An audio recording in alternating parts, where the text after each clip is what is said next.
When Kronos became king, a prophecy was made that he would be overthrown by his own son. This prophecy was fulfilled by his youngest, Zeus. After a war lasting 10 years, the Titans were banished to the depths of Tartarus, and Zeus sat on the throne of Olympus, his brothers and sisters by his side. The gods revelled in their new kingdom, ruling over the mortals that lived in Elysium, a kingdom named so as to be a paradise for all those who lived there. And for a time, all was well.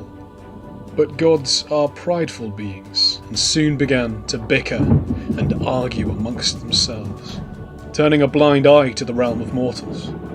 Zeus saw this, and saw how the mortals had also begun to fight one another in the absence of the gods' presence. A mighty thunderstorm swelled around Olympus as Zeus made a decree. The gods would no longer remain idle, but instead be sent unto Elysium, where they would be given a city to rule as they saw fit. Only Zeus would remain on Olympus, to ensure that his laws were upheld.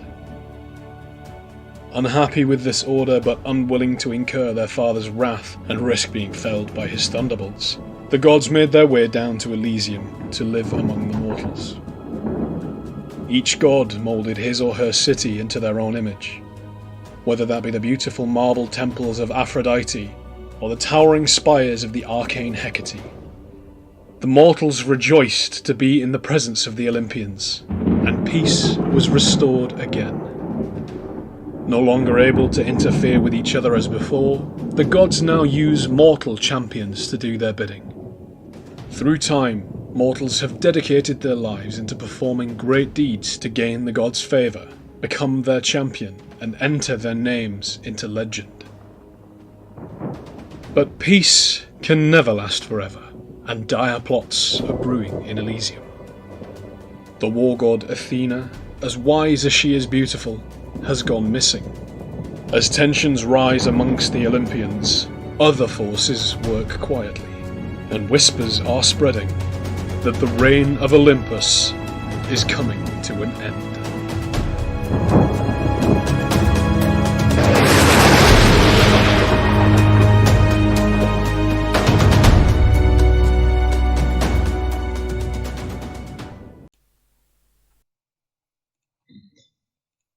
Hello! Oh, jeez, where has everyone gone?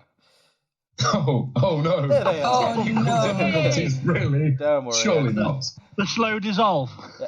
Welcome back, after a very long time, to Reign of Olympus, where the gods rule the world and the heroes basically clean up after them and get the blame. It is good to be back. I'm just going to put my shaft away. Just on request of Dan.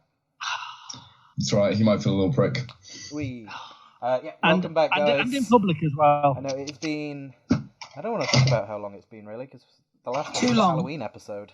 So it's been a long time, and Runt basically just lives at a bar, so it's been a long time since we've seen him. I want to point out, I work at a bar, I'm not just an alcoholic. Yeah, although the two do go hand in hand. I was going to say, how many hours, like, ratio-wise do you know? I drink on shift, so... Yeah, I think that's the only way you get through it. Anyway, welcome back, guys. Before we get into recap and actually playing Dungeons and Dragons, you twist it, pull it, bop it? How you do it? Something like that? We'll figure it out as we go along. Professor Plum in the living room with the candlestick. Don't pass go. We'll figure it out as we go along. We'll get there eventually. But yeah, so quick mentions. I don't think there's many events or things happening yet. We're just trying to get back into the game. Promise we will try and get more, back to our regular schedule. And hopefully, in the new year, we might even have some extra content. Who knows, right? The only thing I want to say is a quick shout out to the Quest Inn, or their website is called Bar and Blades. I hope I'm getting that right. Sorry, Elliot, if I'm not. But yeah, they are about to come out with a full range of fantasy-themed blazers. There's lots of different kinds. They've got things like I believe it's called the Paladin, which is basically a smart blazer with a fuck-off metal pauldron on it. because who doesn't need that? Yeah, They have the Ranger, which is similar with a leather pauldron. They have it's very nice. the Warrior. He may have changed the names, or I may just be getting these wrong. So please do check out the website. I'll put a link in the video description when we're on YouTube and things like that. There is the Warrior, which is basically studded. It's my favourite. The Bard, and the latest one to come out is called the Monk, which I haven't seen yet, but I'm very excited. It has a wrap around it to go with it. Look at this year's Vogue. They're actually doing that. And beads, all the beads. So yeah, so keep an eye out. That will be available very soon. So yeah, that's it for the shameless plugs and advertising and all that jazz. There's 3 people now that know about it, so that's good. Yeah, we'll go back to the ident, and then we'll come back and we'll try and keep it a quick recap, but it has been a very long time, so I think the players and myself may need a little bit of a refresh, so we'll see you in a couple of seconds.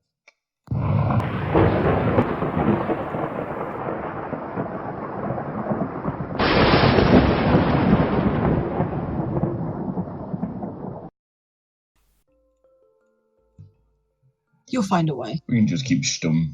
I mean, we're back. Welcome back, guys.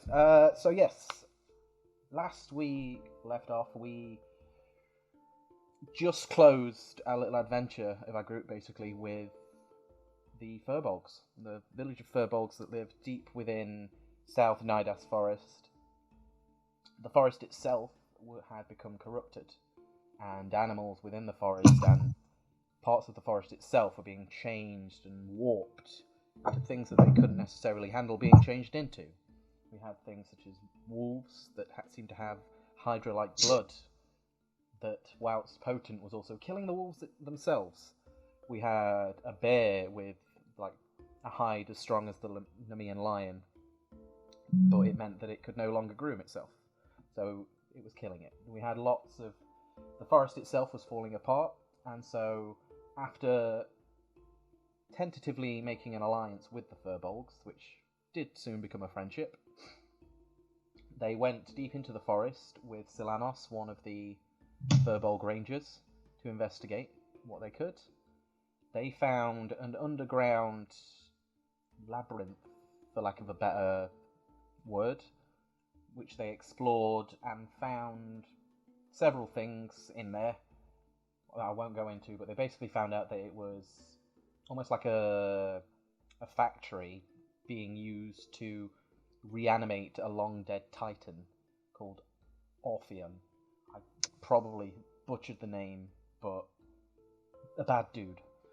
They discovered a whole aqueduct system for health potions, which Gavriel, who I should mention we don't have today, as you may have noticed, but he tested that, and that was feeding a literal giant heart that was the heart of this titan that a man called Ouroboros and his compatriots were attempting to resurrect Orpheum. For what purpose, we don't know. But eventually the team managed to get to the heart and fight and kill Ouroboros and take whatever artifacts he had, and also managed to kill what people they found within there that were also corrupted. They made their way back to the Furbolg village for celebrations and were gifted by becoming almost honorary members of the Furbolg tribe, and were except for Gavriel, who chose not to, were gifted with tattoos that were imbibed with magical abilities. Which, if I remember, I may put the link to if you want to use them in your game, because they are really fun. And I'll ask that my players don't click those links. Spoil. Spoilers, sweetie. Yeah, spoilers for these guys, but they're also for... Yeah, have a look. If any of the players run games, have a look at them. They are really cool. I really wanted to put them in the game for something extra. Then you guys kept ignoring me when I mentioned the tattoos, so I just kind of forced them on you. But, you know, they're really cool dynamic, and I wanted to give them a go. And hopefully we can have a lot of fun with them. But yeah, we basically closed off with a little bit of partying, a fun game of headbutts, a silent prayer, and I think it was flirting with Gavriel. I think he was trying. I don't know. I don't think even he knows. It No looks one like knows. flirting. She was very, like, the Firbolg lady was very flustered by the end, which, in a good way. So yeah, I think Gabriel got his flirt on, which was nice to see him coming out of his shell. No fish pun intended. Until now. So yeah. So we will pick up the next day in the morning, where most of the Firbolgs are asleep, now nursing a hangover. A few of them are up. Solanos, for example, is up on the walls, just keeping an eye out. Even though things have been seemingly fixed in the forest, there's still dangers out there that he's keeping an eye out for. The three of you, as you wake up, you find that Gabriel is already awake, and he's collected his pack together, and he seems to be getting ready to leave.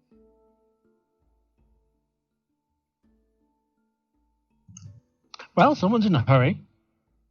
Oh, yes. I've been doing some thinking over the recent earthquake and things that happened, and I think I need to investigate it further. I don't know if it was some sort of message from Poseidon, but I don't think I can quite leave this area yet, so I was going to try and get a head start and interpret why Poseidon chose to go to those lengths after I asked him to. But if we need to decide where we're going next, I don't want to leave you, but I will catch you up in a couple of days. Well, I was under the impression that we were heading to... Oh, what? Don't worry, I got you. I'll make it bigger. Is it Make it bigger. Is it Lagina? Let me just rub it. Lagina. There you go. There's the map for those of you that may not have seen Lagina. it. Yes. Sorry, my brain literally farted. Yeah. It's like, I know it begins with something. Yeah. It's fine. I made the world, and I still get Lagina and Attica mixed up. Yep. Yeah, that was my problem the other day. I was like, where are we going? Yeah. Well, I was under the impression that we were to Lagina, so... Yes.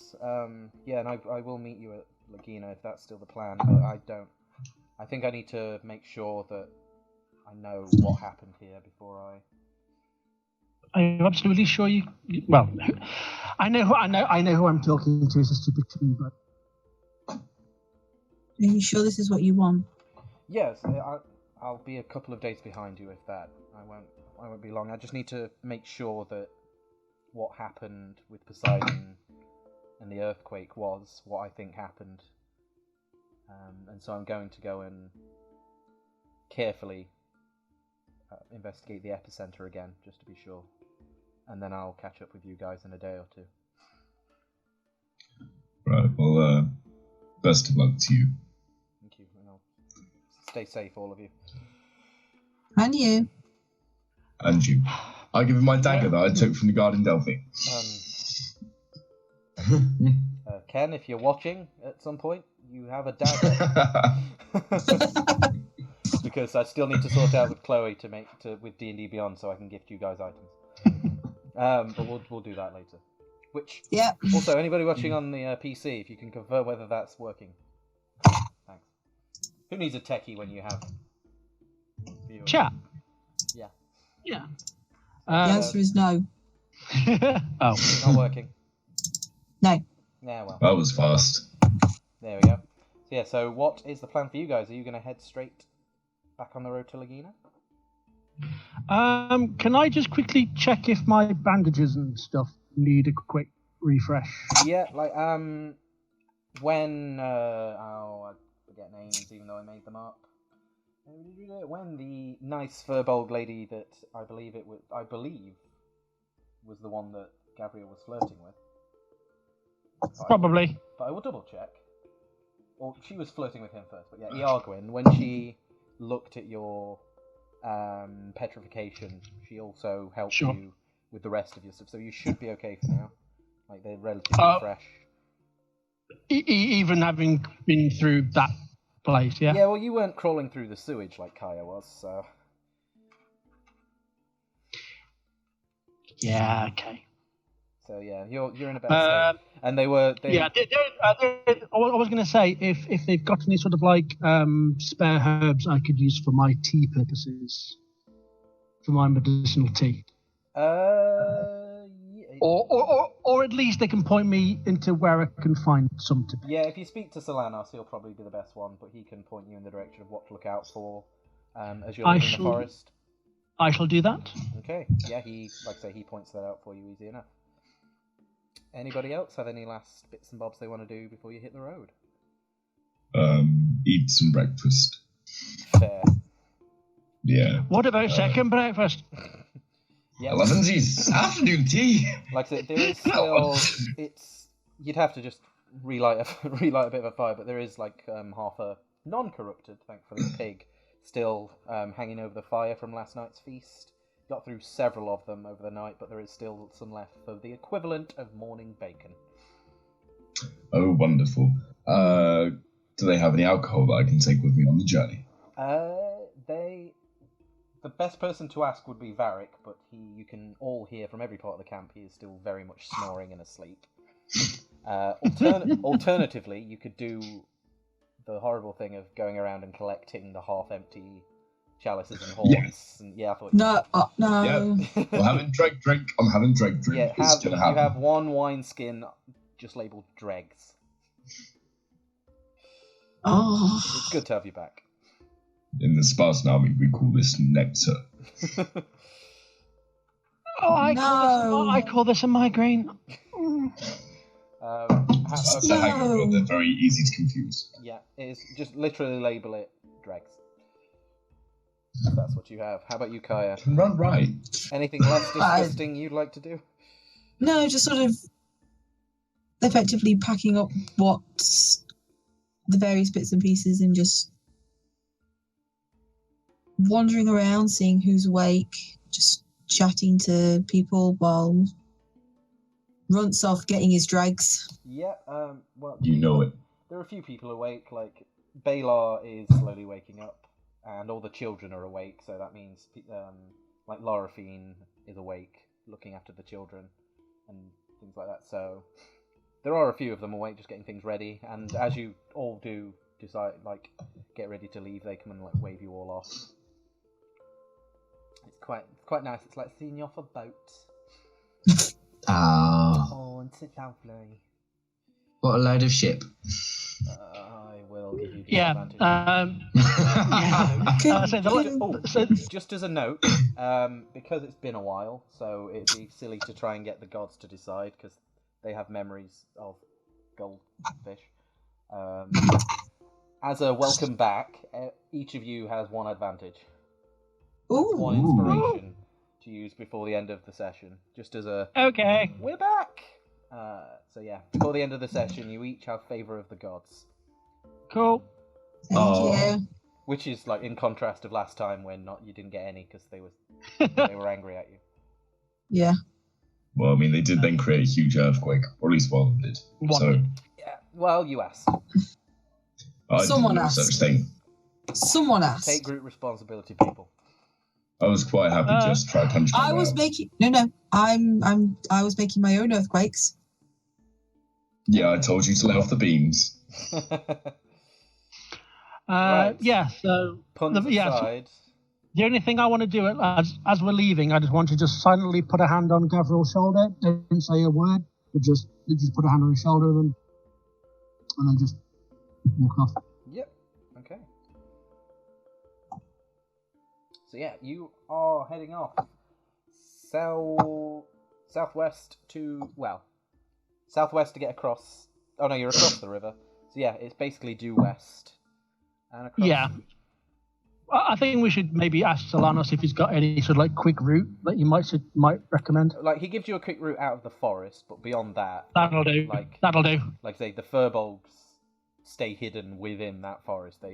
Not one of them has actually left the forest in quite a few generations. Oh, that's fine. Now, so, But That's fine. That's fine. that's reasonable. yeah. At most, they go on the edge to keep people out. But yeah.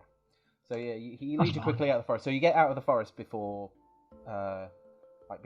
mid-afternoon. You are actually finally out, and you can see where it becomes more sparse instead of trees and all the fucking trees. You can actually see the more arid, open land of Elysium that you all remember, and probably missed a little bit at this point. Oh, The day is hot. Chariot is high in the sky, and the sun is beating down as you start to make your journey. It is about, I'd say, a 2-day journey at this point, since you get to the very edge of that little peak in the forest. I'm not going to make the map big again. I don't want it to get too excited. So can one of you, whoever's taking the lead, make a survival check for me for this first leg of your journey? righty. I would. Well, who's volunteering? I've got +3 to survival. So Go for it. Last front then. 16. 16, yeah, you make good time. You don't get lost or anything along the way. You, especially being a Minotaur, even though it's mainly within labyrinthian environments, you're pretty good at keeping direction. With Kaya helping as well, she knows exactly what time it is all the time with her keen mind. Is she North's riding on my that way. shoulders? Yeah, you always know where north is, and like I say, the land is a lot more open now that you're out of the forest, so it's a lot easier to keep pace, and you keep good pace. It gets to the end of the first day without incident.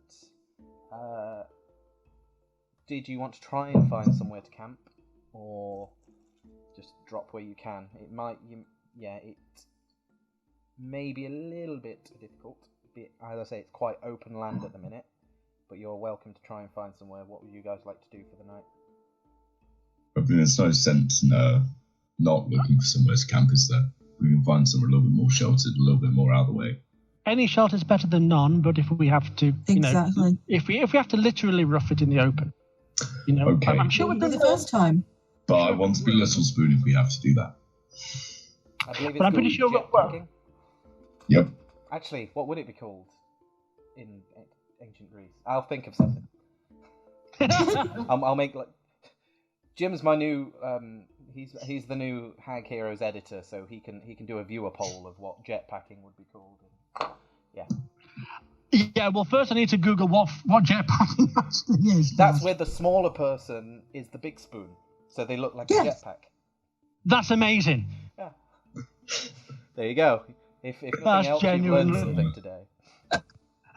The more you know. Yeah. Whereas, oh no, never mind. I was going to say in Gabriel's village it's called docking, but that's something else. Oh, dude! That's where the Keep it boats come into PG. the harbour. What are you talking about? He Yeah, lives in a port sure. city. No. Corinth is. No. What are you guys talking Yeah. about? Yes, the boats come into the harbour. Yeah, you have to have great precision. I don't know what you're talking about, you guys. You got I find it's helpful to have a botswain or a pilot. Dionysus brains, you smutty bat. Hi, Bard. We did spend quite a long time. Can't be in helped if you start it. You did spend a lot of time in Thebes, yeah. No, I didn't. Thebes. Not by choice. You did at the very beginning. Well, it was a few days, but that's enough in Thebes. Kaya wasn't there, was she? No, No, Kaya I was wasn't very there. definitely not Kaya missed there. out on all that fun. Yeah, but she's a bard of Aphrodite. She gets it anyway. Anyway, you can tell we have. Sorry, guys, you can tell we haven't played in a while because we are just not focused whatsoever. And we do miss each other. Did that's somebody well. say Rusty? Trombone. Rusty Spear. No. I feel like Rusty is Runt's younger cousin that's a little bit uncoordinated. And But like a Ginger. redneck. Like a redneck Martin. Right, I'm Rusty. How y'all doing today? I'm a little bit hardy. I'm just gonna access your backstory 1 second. And it would be a definite. What's the Greek equivalent of a banjo? Is it like a lyre or something? Yeah, it's most likely a Yeah. lyre. Yeah. Ding ding ding ding ding ding ding ding ding ding ding ding ding. Oh, no. We don't get many strangers round our way. Right. Moving on. So, Jeez. yes, let's Please find a camp. let's do Find a something. goddamn camp. Find a Just camp. find us a camp. Please. Right, another survival check, is it? Let's just. It's survival or investigation. Well, Kaya's the investigation kind, I believe. She's pretty smart. I can have a look. Yeah, you can. 17. 17. Good girl. Yeah, you don't really find anywhere protected, but you do find somewhere that'll be out of the out of the morning sun. One thing you notice in Elysium is as soon as Helios starts pulling that chariot across the sky, it gets very hot very quickly. So you do manage to find somewhere where it's kind of a dip in the land where as the sun rises, it'll take longer for it to hit that area. So you find on a 17, like I say, it's quite a hard check at the minute. You don't find anywhere that's like fortified or like hidden, but you find somewhere that will make it more comfortable the next day. I'll say, okay. Very long-winded to say you kind of failed, but not. Yeah, this will help. Definitely. Fine. Let's set up camp and do the best we can. Right. It's going to be my backpack. Jetpack. Are we doing watches? Yes. Yes. Effectively, we are out in the middle of nowhere. Yeah. And in the open. Should we keep up the trend of me doing the first watch and failing dismally? And I'll keep the trend of going now. We're supposed to be in the middle. Yeah. Okay, well, would the first person like to make a check? Just a straight check or any modifiers? No, You can tell us what. just a straight perception check. Ooh. Perception. Oh, it's still +3. That's not too bad. Right, that'll be a 10.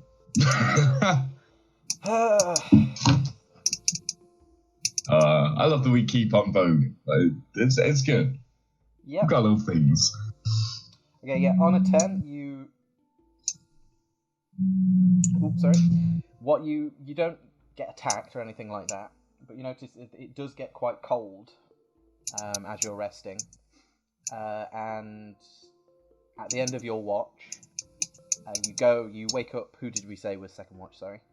Me. Yep. Kaya. You wake up Kaya, and you go to get in your pack, and you realise some sort of like almost weasel-like creature has tucked into your bedroll to keep warm over during the cold night, and has just defecated everywhere.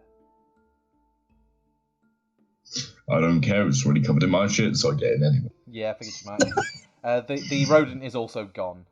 As soon as it heard you wake up Kaya, it seems to maybe like, but you didn't notice it, and it's nibbled at some of your rations, and not the dregs. Don't say the dregs. you rolled a 10. No, not the dregs. There's still plenty there, but you do notice like a little pool of it where they've managed to chew a little hole in it that you could probably fix up easy enough. But it does explain the consistency of the present they left you.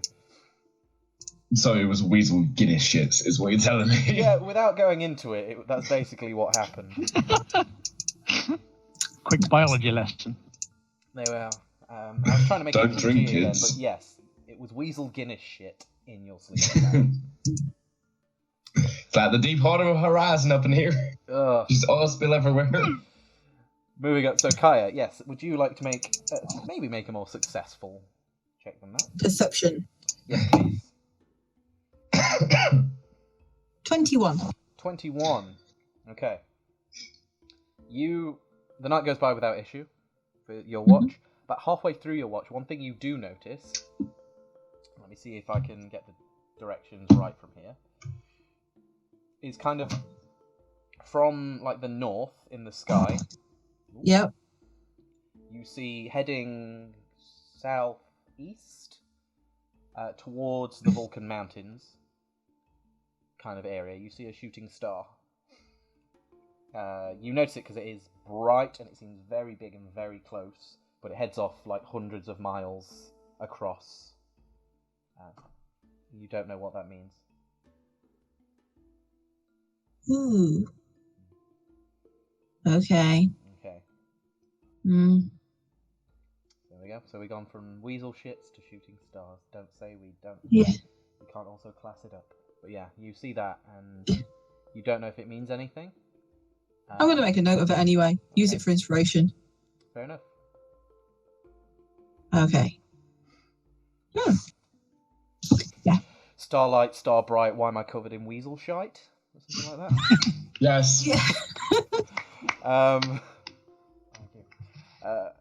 and yeah, your watch goes by without incident. Again, one advantage of sleeping in the middle of nowhere is that you are in the middle of nowhere, and so finding people might not be. They're unlikely to find us, and we're unlikely to find them. Yeah. So if people do find you, there's no way you can hide. But it's like the chances of crossing each other in just this vast. There's no roads between the forests. There are roads like Lagina as. Actually, while you're talking about this, if you Kaya, because you're awake, so we'll say you. If you want to make a history check for me. Okay. It's not really. It could be anybody, but since you're technically awake while we're talking about this, let's make you make a check. 14. Okay, you know that. You don't know the details of it, but you know, and you've all had some experience with it, that Hecate is big on crossroads. Both metaphorical and literal. And so there are leading, if you may not have noticed, because, yeah, if you look at the map, sorry, I just cover up my face there, you see where Lagina is? Yep. From Delphi to Sparta and Attica to Cnidas is almost like a perfect cross. And there are, as you know, like big, like almost Roman, which I know is swearing a little bit in an ancient Greek theme. But she's effectively smack bang in the middle of. Yeah, so there are big roads there, but you guys have come in from another side, so most foot traffic and like carts and like people moving will go on those big roads. Which, if you'd have gone the straight roadway and not ended up in the forest, you would have ended up at when you crossed the river from Sparta. Mm. Yeah, but you guys took a little bit of a detour when you ended up in the forest. Okay, which What's life without a little whimsy? yeah, you got some sick ink. So yeah, there's a little bit of history for you. So that's why, like I say, you don't really see anyone on the roads at the time, but you do see a lovely shooting star.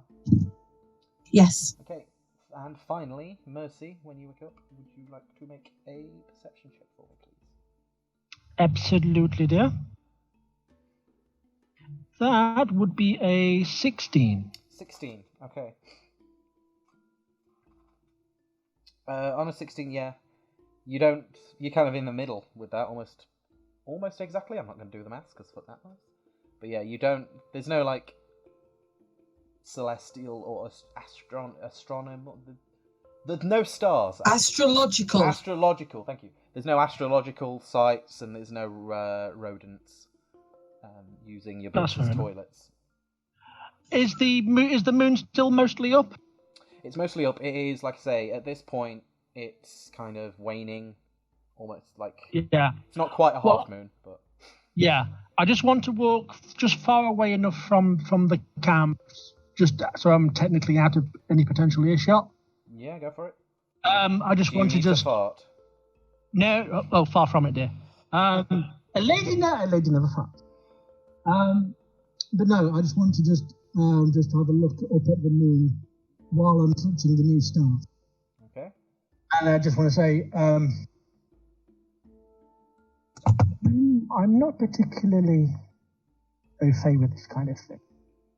But given where this has come from and what it was being used for, I'm kind of under the impression that you might be interested in maybe dealing with this.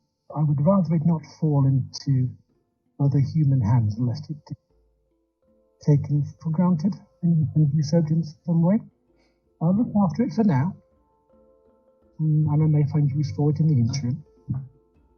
So I'm guessing you know where to find it.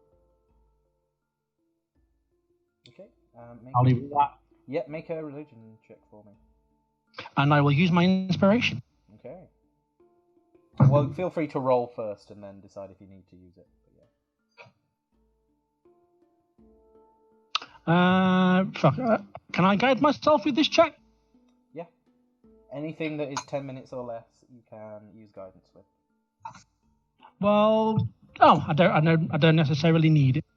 So, maths.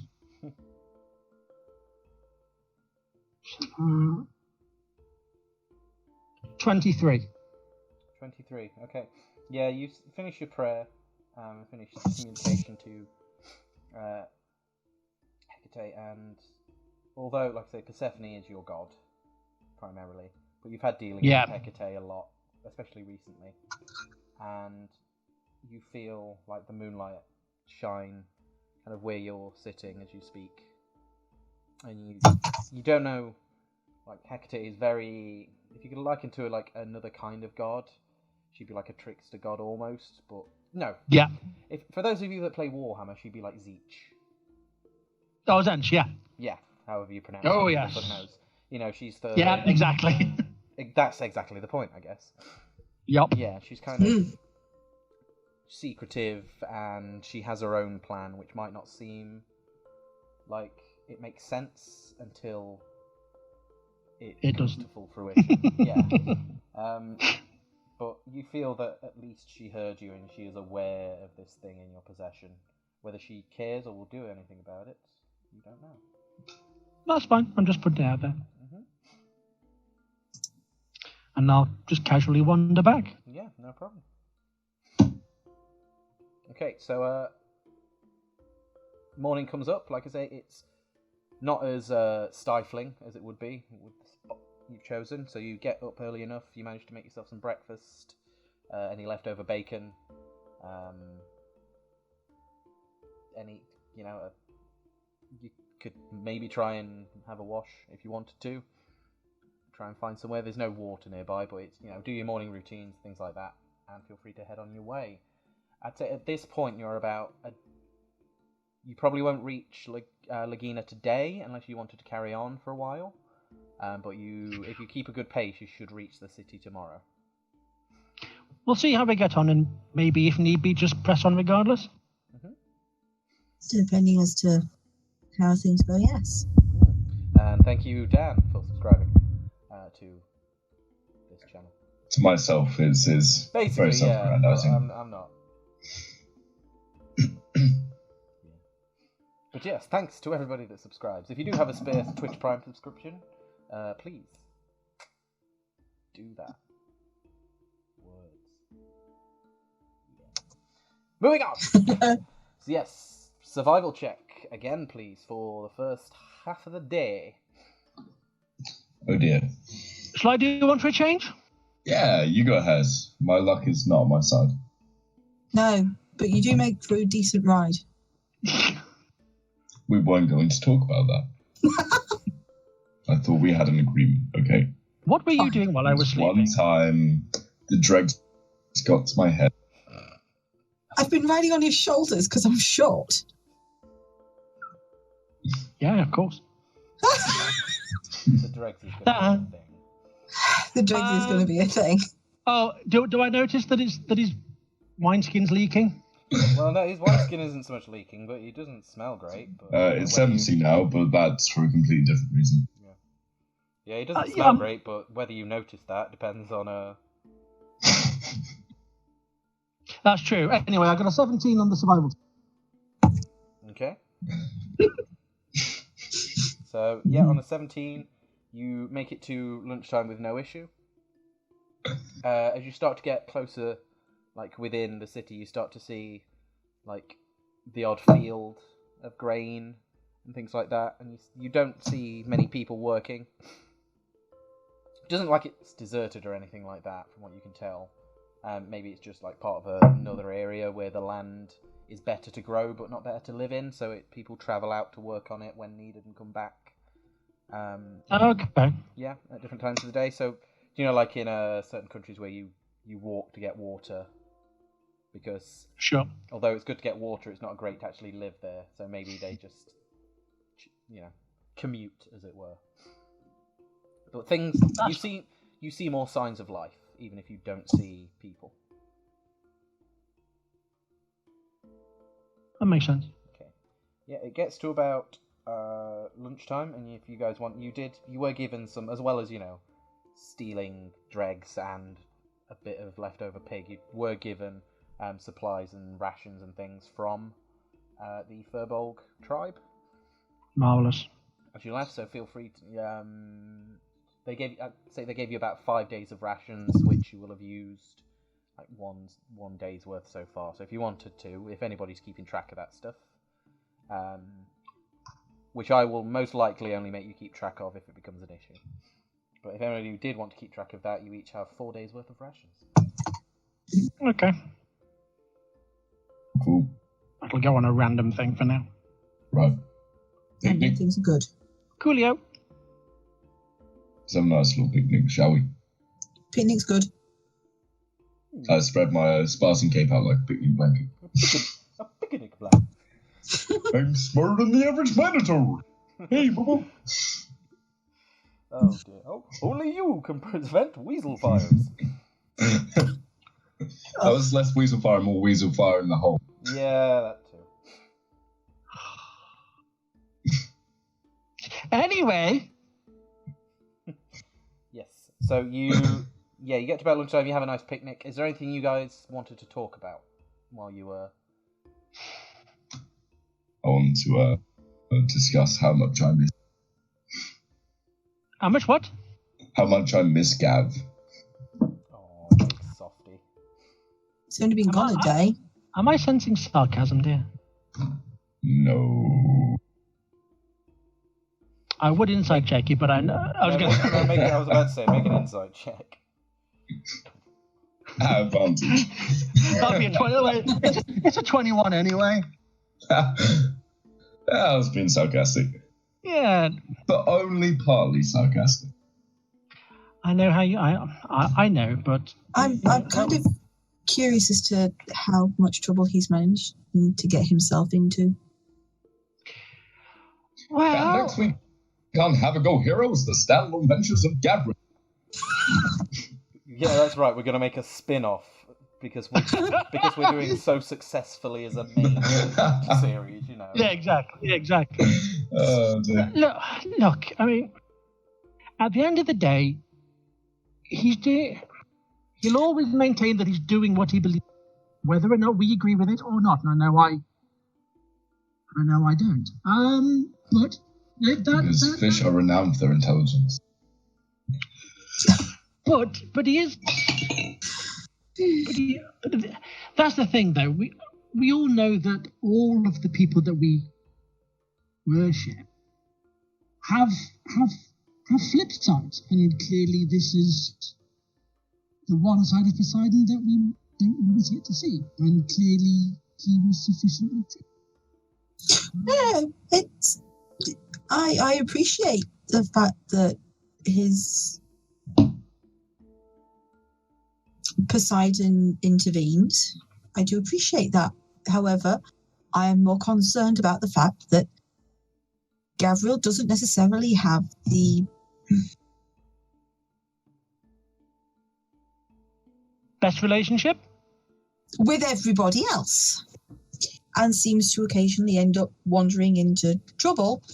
So I'm not entirely certain what he's managed to get himself into, and we're not necessarily there to help him get out of it. Well, I mean, Do we need to turn around and go back from? No. And I'm not saying that out of spite. I'm saying that because he would. He told us he would meet us in Lagina. No, it's not so much that.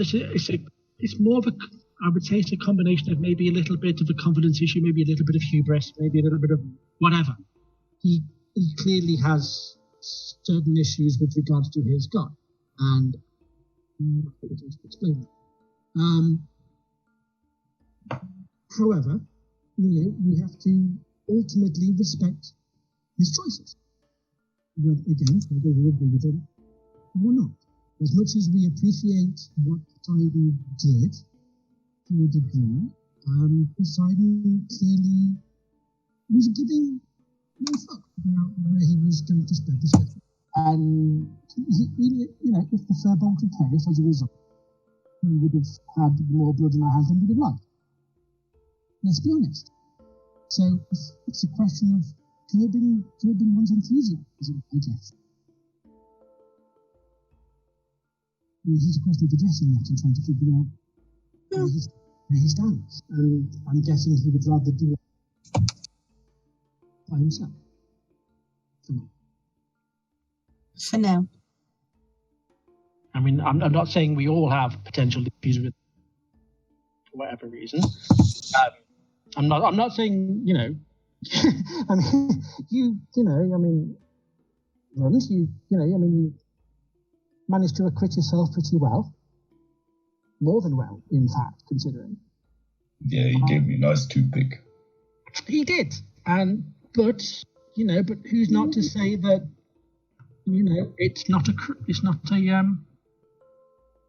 cross. He wants to hang you by it.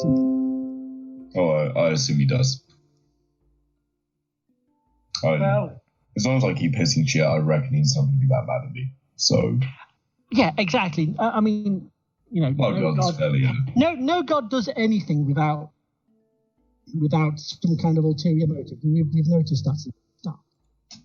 I'm just saying that, given what we've currently experienced, it's more of a case of is it a case of the devil's real?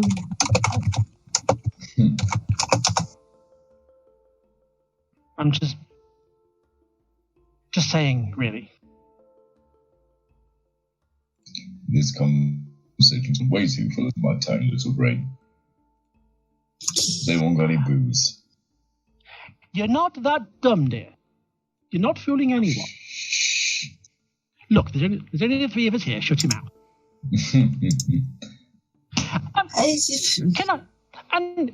Can I just ask? I mean, why would you not want to be referred by your normal name? I mean, where did Runt even come from? Was that just a nickname, or is that just chose?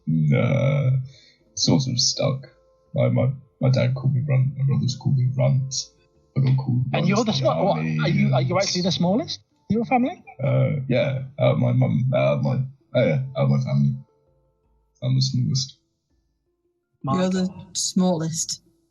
Oh yeah, my dad's like 8'4", 8'5". Well, shit. Feel like a brick shit house.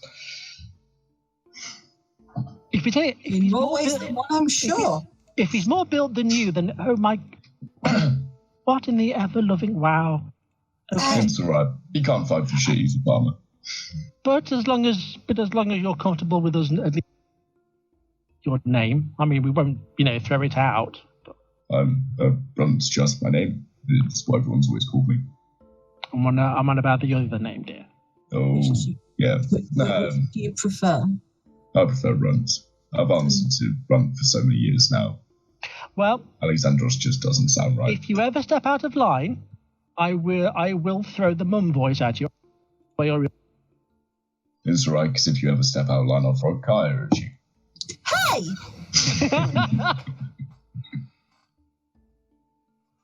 Just eat. I just give Runt a pat on the cheek and just... Which, by the way, is almost as thick as the rest of the hair again. Oh, has it grown back? The reverse mutton chops have pretty much grown out. Thank fuck. Yeah, you're I think it's sugar, spice, and testosterone twice is what Minotaurs are made of. So it doesn't take long for the facial hair to grow back out, and yeah, you comes back out.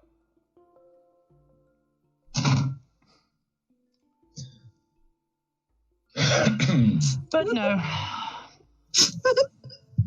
Kaya? You're right there. Is this a Kaya or a Chloe now? It's a both. Oh God, help us. They're combining. They're combining. It's fine. They're becoming one. Mercy? How are you though, dear? Really? I'll be fine. That's not a real answer, but that's okay. Right now, I'll be fine.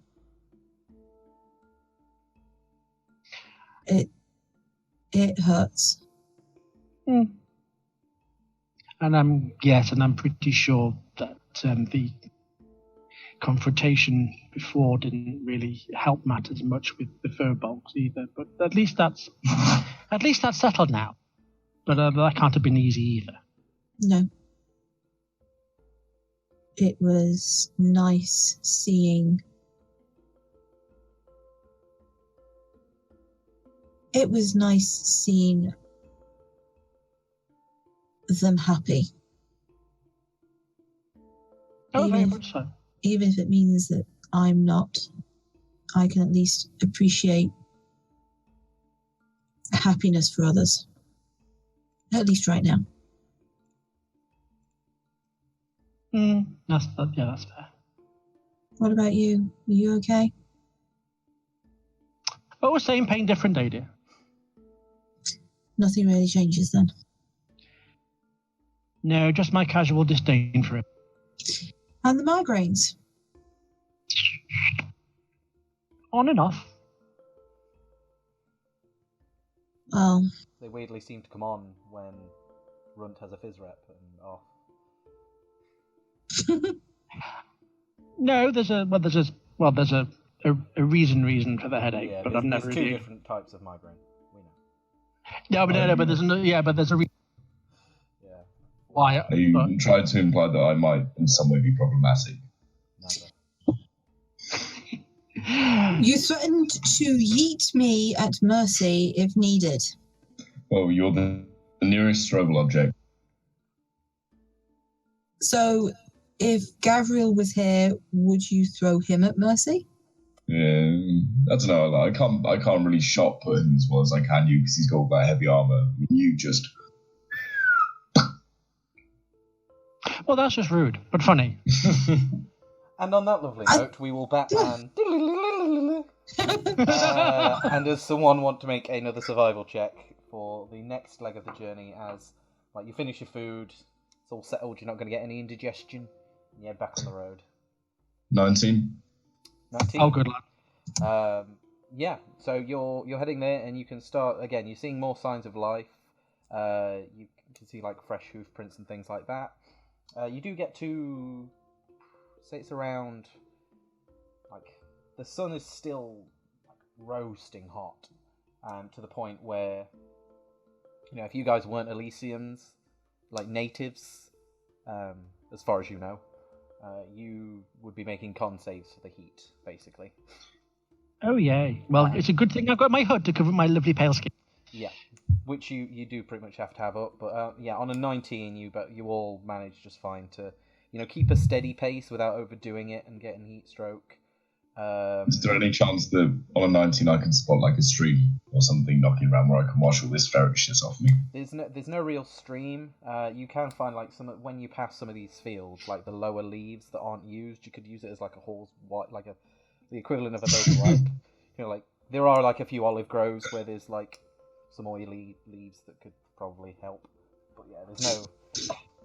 Again, it's just the path you've taken is very like quite an arid landscape, and there's not many streams or anything around. Which again, you're all quite used to, but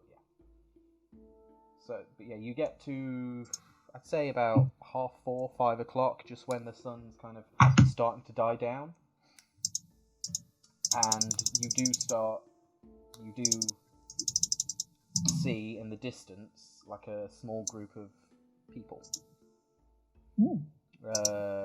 They are, I'd say they're just in the distance. You can mainly, like, you hear them before you can see them, because you can hear like sounds of shovels, and you can hear like, not arguing, but you can hear like gruff voices like working as they're working. You don't know what with or what they're doing, but you can see them. Feel free to, like, if one of you wants to make a perception check to get a better look, or you can go over, or you could try and avoid them. It's up to you.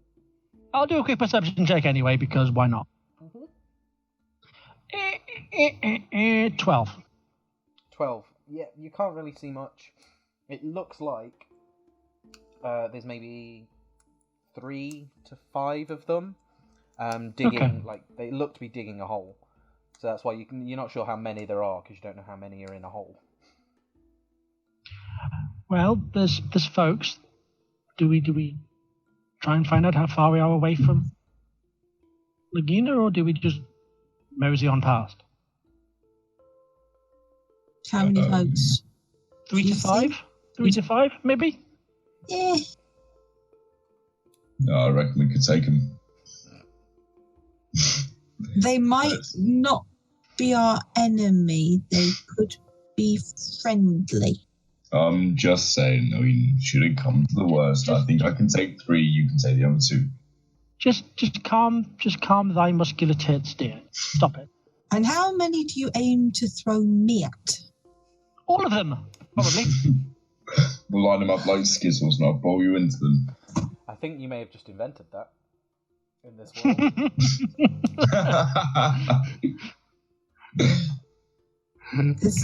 7-10 split. Oh, it's a spare. Damn it. Shall we at least approach and try and find out if we're close? Yeah, I think we should ask for directions. Okay, so you... A man asking for directions? What's going on? I knew the lack of Y chromosomes in this part of the country at some point. Okay. So yeah, you head over and you get around, I'd say, 40, 50 feet away before one of them notices you, because like, they're taking turns. Again, they are definitely digging. It looks like there's 4 of them. And as you walk up, you can see like an old man helping someone out of the hole. He's like coming up to elderly, but not quite. So like at the point where he probably should be retiring, but he's definitely still working, and so he still looks fit and able, but looks like he could also be ready for the rocking chair kind of thing. Like a long, mostly grey beard. There's more grey in it than black, but there are like flecks of black in the long beard. Hair that's kind of thinning and receding, and he's just wearing a very simple, almost half tunic in the heat. No shoes, and his hair is like slicked to his head with the sweat. And as you approach, you can hear him just talking to someone in the hole. Just, oh, it's no use. You're wrong, Hawkios. I told you, wrong. And he helps pull out this young man who... blonde hair, like sandy brown blonde hair, very muscular. Again, wearing very similar kind of... you're right there. Wearing very similar attire to the man. Like just a very simple, like grey half tunic. But like very, not runt level muscular, but more like lean. Again, has worked for a long time and is kind of in his prime compared to the old man. And he helps him out. Baseline. And he helps him out and passes him a skin, like a wine skin of some sort. And they sit by and they turn and they see you and they're just, the old man speaks up rather than the young man. It's like, hail. Hail to you. What brings you out on in this part of the field at such a hot day? We're just passing by. We're wondering if you could give us directions. Yeah, where is it that you're looking to go, travellers? Where is it we're trying to get to? Lagina. I feel like that was completely in character as well. Yeah. We're going to... Where are we going? Why do I keep making the survival checks?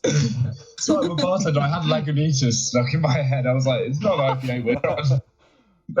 I mean, there should now be a bar in Lagina called Lagunitas. We're doing it. This is basically just going to be modern day, like, Britain by the time we're done, isn't it? It's logical conclusion. But yeah, so you have to Lagina, yeah. Well, you're heading the right direction as the eagle flies. Just that was loud. Sorry about that. My phone. Time traveller. They're on to us, Jeffrey. Cheese it. Yeah, you're heading the right way. That's excellent, dude. As the eagle flies, just keep heading. Maybe it's up to you. If you head on for maybe another 6-7 hours, depending on how fit you are on your feet, you'll probably get to Lagina. But it means traveling in the night, and no matter how hot it is now, as soon as Helios finishes his journey, it's gonna get darn cold out in there. Well, yeah. Are you having problems, by the way? Well, yes and no. Hawkius here is determined that if we dig for long enough, we'll find water for a well.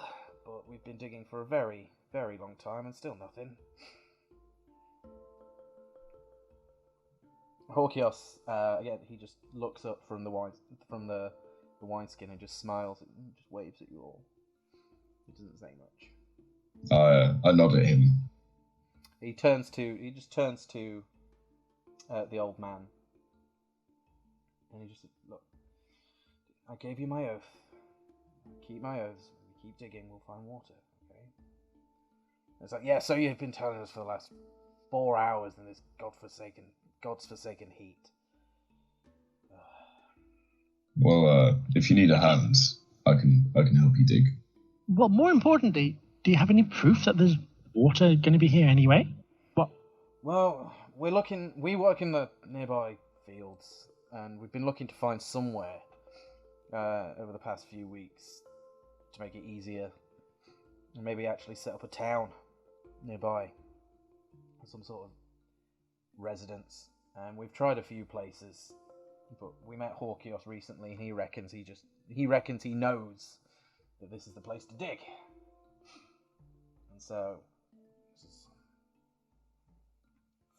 maybe foolishly, this is exactly where we've been digging. Did someone tell you there was water here, or is this just like a hunch? No, I'm good at certain things, and I know certain things, and this is one of them. I know that if we have faith and dig for long enough, then, much like Athena did in Athens, then water will be, and olives will be provided. Right, well, That's interesting. it's good enough for me. I'll jump in the hole. Okay, the two other men in there that did not... They heard you guys speaking, but they had no idea that one of them was this big fuck-off minotaur covered in weasel shit. So they had a horse bath. They back away and kind of try and skirt to the edge of the well. But after it's fine, boys. It's fine. These lovely people are here. It's gonna help. Yeah. Sorry, I'm being very. What are your names? Well, the big. The one in the hole. That's Ron. Hi. Do you want to, while we're making introductions, do you want to make a strength check for me, by the way? Of course you can. Just while you're digging. I don't think you're proficient with shovels. I think No, if you're proficient with any tool sets or job proficiencies and things like that, have a quick look just to see if you're creative enough. I might let you use it. I know I was a soldier. I'm pretty sure entrenchment is part of basic training. I think in that's shout. You know what? I'll allow it. I said if you were creative enough, I'd let you have it. So make a strength check, add your proficiency to it. Thank you. Okay. That didn't end well. Anyway, I'd like to use my inspiration for that. I mean, that's Well, at least you're using it. yeah. At least you're using it. I mean, okay. How did that one go? That is a lot better. That's 22. Okay, Beats 22. The nat one. Oh wow, yeah. Oh. Okay. Okay, yeah, 22. You are hammering away at it. The guys, they start. The other two men in the hole start to dig with you. But after about 5 to 10 minutes of realizing what pace you're going at, they kind of just resign themselves to moving the dirt out of your way once you kind of chilled at it. Because, you're strong, but from what I can gather, they were, digging, hauling the dirt out, making it a nice, even hole to try and keep things moving. You're just going at it like a fucking meerkat. Just... Drill, baby, drill! Drill, baby, drill! I'm surprised by this point that you haven't carved a hole, used your hands rather than using a shovel. But yeah, so they drop their shovels and they just start moving, cleaning up your mess, basically, because you're going much faster than they could have anyway. So yeah, that goes along nicely. What can we say? He's very enthusiastic. I mean, he's keeping to his word and he's helping a lot, so we're very appreciative. I'm Dinos, by the way. You've already heard from Hawkius. Down there, you've got Alcaeus and Erasmus. Alcaeus and who? Erasmus. Erasmus. In the shadows. Doom, doom, doom, doom, doom, doom, doom, doom. Yeah. I love that song. To be fair, after a long day of digging, his hair is kind of sticky up. Yeah, Erasmus is the one with the black hair, to be fair, whereas the other, Arceus has more of a long, almost in a small braid rather than long hair, but he has like very stereotypically brown hair, whereas Erasmus has kind of a matted black hair, if you wanted to make those notes.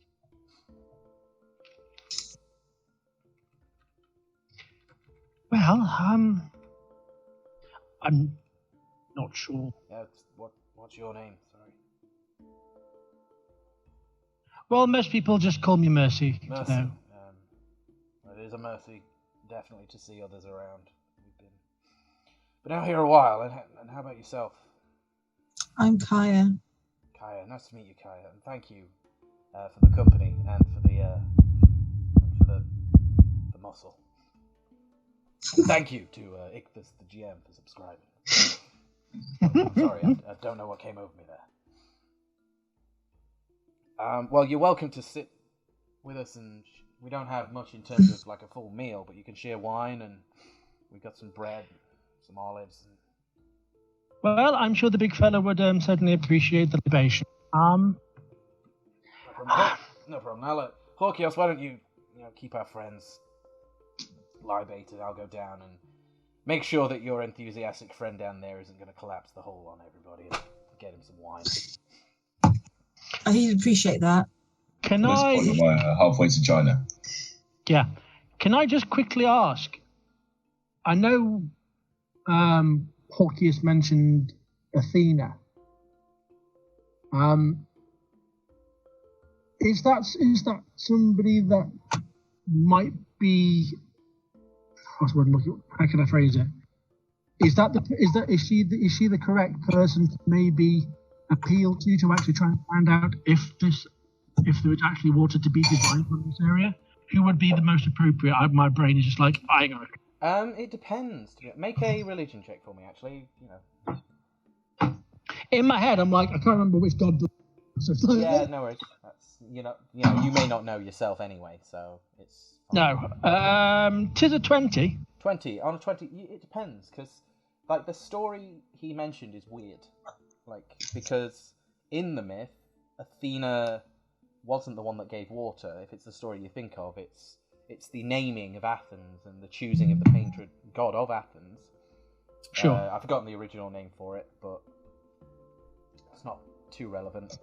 But it was Poseidon that gifted water. Like, he hit his trident into the ground and a wellspring sprouted, but it was salt water. Salt water. Yeah.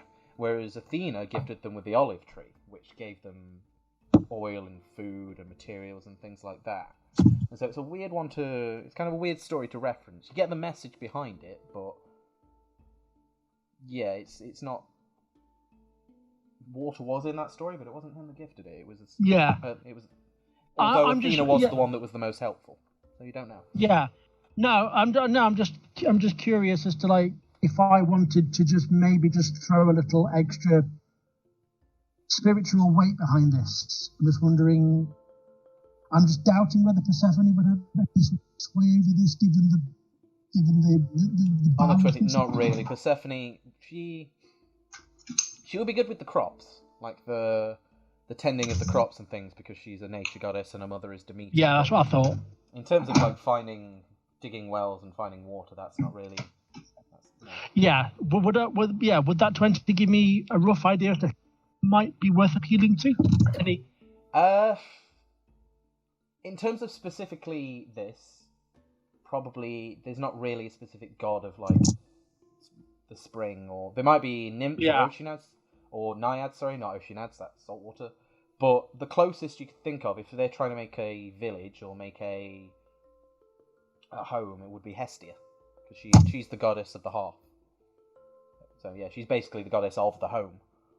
So if you were looking, Okay. yeah, so if you were looking for the closest on a 20, I'd probably say Hestia is the closest, being the goddess of the home. Okay. If they're looking to build homes, and that's why they Sure. want a well, then Hestia would be the one. I will just try and back off a little distance, try and find a little place to sit then, and I'll do my best to add a voice to this endeavor. Okay, you do that. Kaya, you're left with Horkios, who kind of doesn't say anything. He just gives like a little smile in Mercy's direction as she sets up her little, like, does her thing to start to pray and things like that. He just kind of smiles and then looks back at you and says, "Would you like some wine, dear?" I would not say no. Please take mine. Thank you. It seems a odd place to choose to set up a home around here. You know, home is where the heart is. Home is where the hearth is. We don't always get to choose exactly how we do things. The gods work in very mysterious ways, but This is true. But, you know, you try and you have faith and miracles happen. You'd be surprised.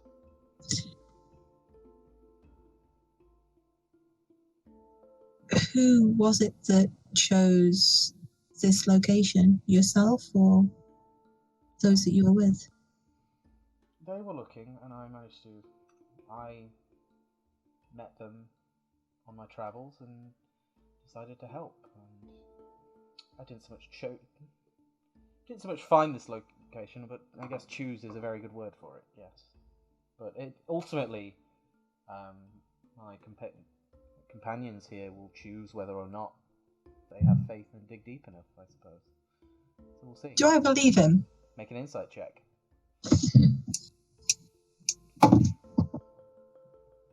18. 18. Yes. He seems genuine enough. He seems very confident. Like he gives off this air of just kind of everything slides off his back. He is like, there is no doubt in his mind that they'll be absolutely fine. You don't think he's like deceiving them or anything, but you think that he's taking some satisfaction in their doubt. You know, like someone doubts you, but when you know you're right, you kind of enjoy that because you get that moment when you prove them wrong. And it seems almost that level of confidence to the point of arrogance, which is, yeah, a trait you see in a lot of men in Nidas, but not as altruistic as this one seems. What would happen if your instinct is wrong and that there isn't water here? It's not my instinct. I'm not wrong, so I guess we don't have to worry about that. We keep digging, keep trying, keep having faith, and we'll reach water. These people will get a home, and everyone will be happy. You know. And will you stay here or will you move on? I haven't decided yet. We'll see. But there's no need to worry about such things. My philosophy is, if you worry, you only suffer twice. Sometimes you need to worry. Well, put it this way, dear. If there's a problem, and you're worried about it, is there something you can do about it? If there is, then why worry? You can do something about it. If there's nothing you can do about it, then why worry? It's not like you can change things. The best you can do is have faith in what you know that you can do or not do about it, and just keep going. Don't stop to worry about it. Take action. Too many people spend too long debating and worrying and blaming and talking and going on and on and on when all they need to do is act. Just do what they want. Be the person they want to be. Be with the people they want to be with. Do what they want to do. Be happy instead of And spending if all you their can't, time worrying about it. Well, if you can't, then again, why worry? Move on, find something else. But you'll be surprised what you can and can't do once you stop worrying about it.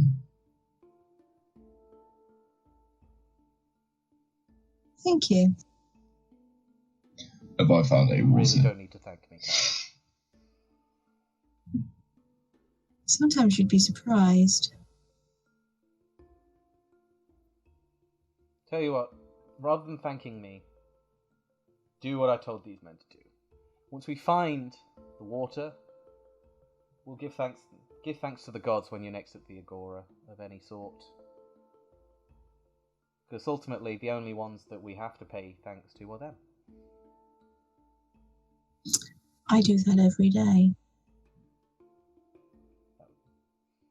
Good. As you should. I should you. Right. I said I was the one that led them to this place, so I should probably help them dig. Please excuse me. Feel free, help yourself to anything that's been offered to you already. Don't. And yeah, try not to worry. And he smiles, winks, and jumps back in the hole and starts digging.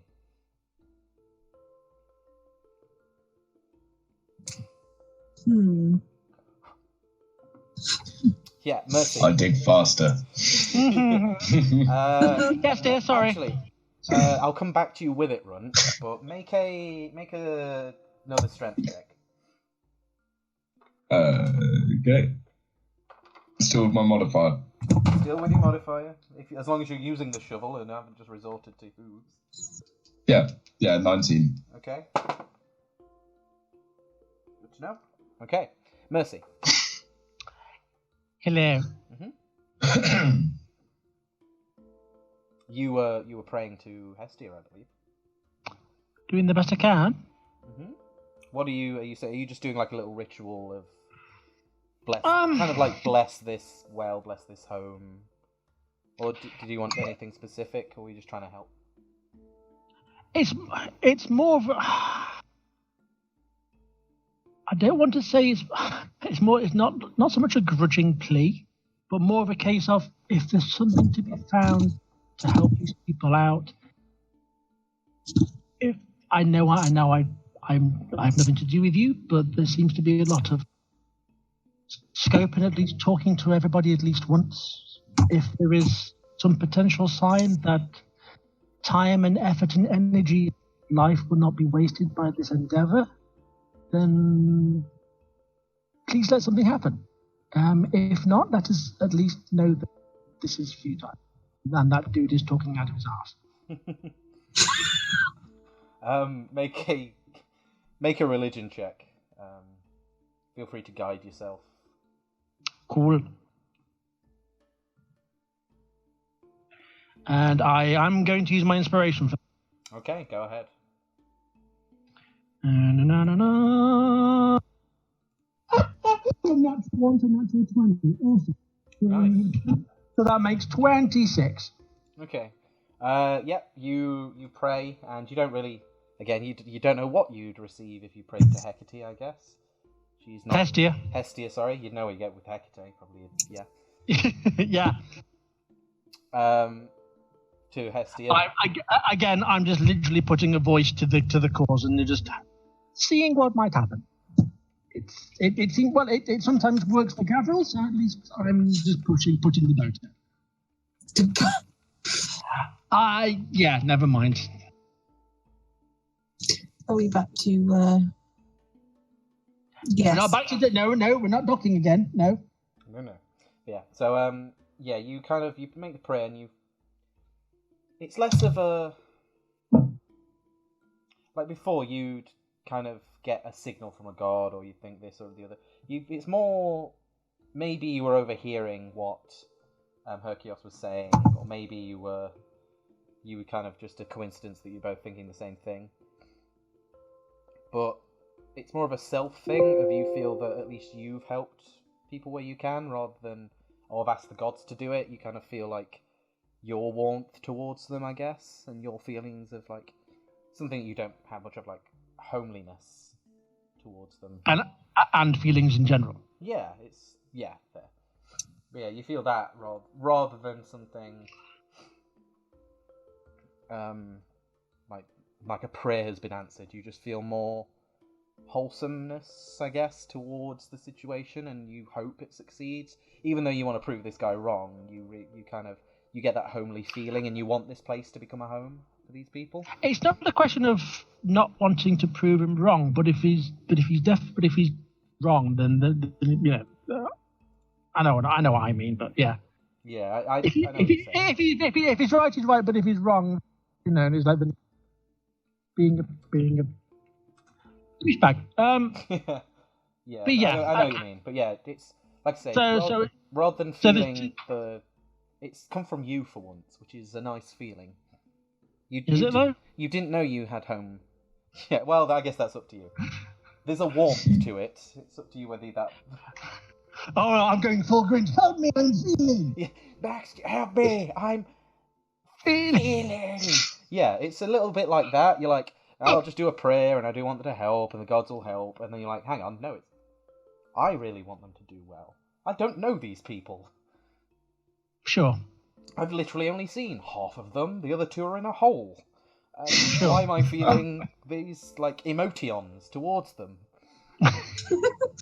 Yeah. So. What is an emotion? Yes. Yeah, pretty much.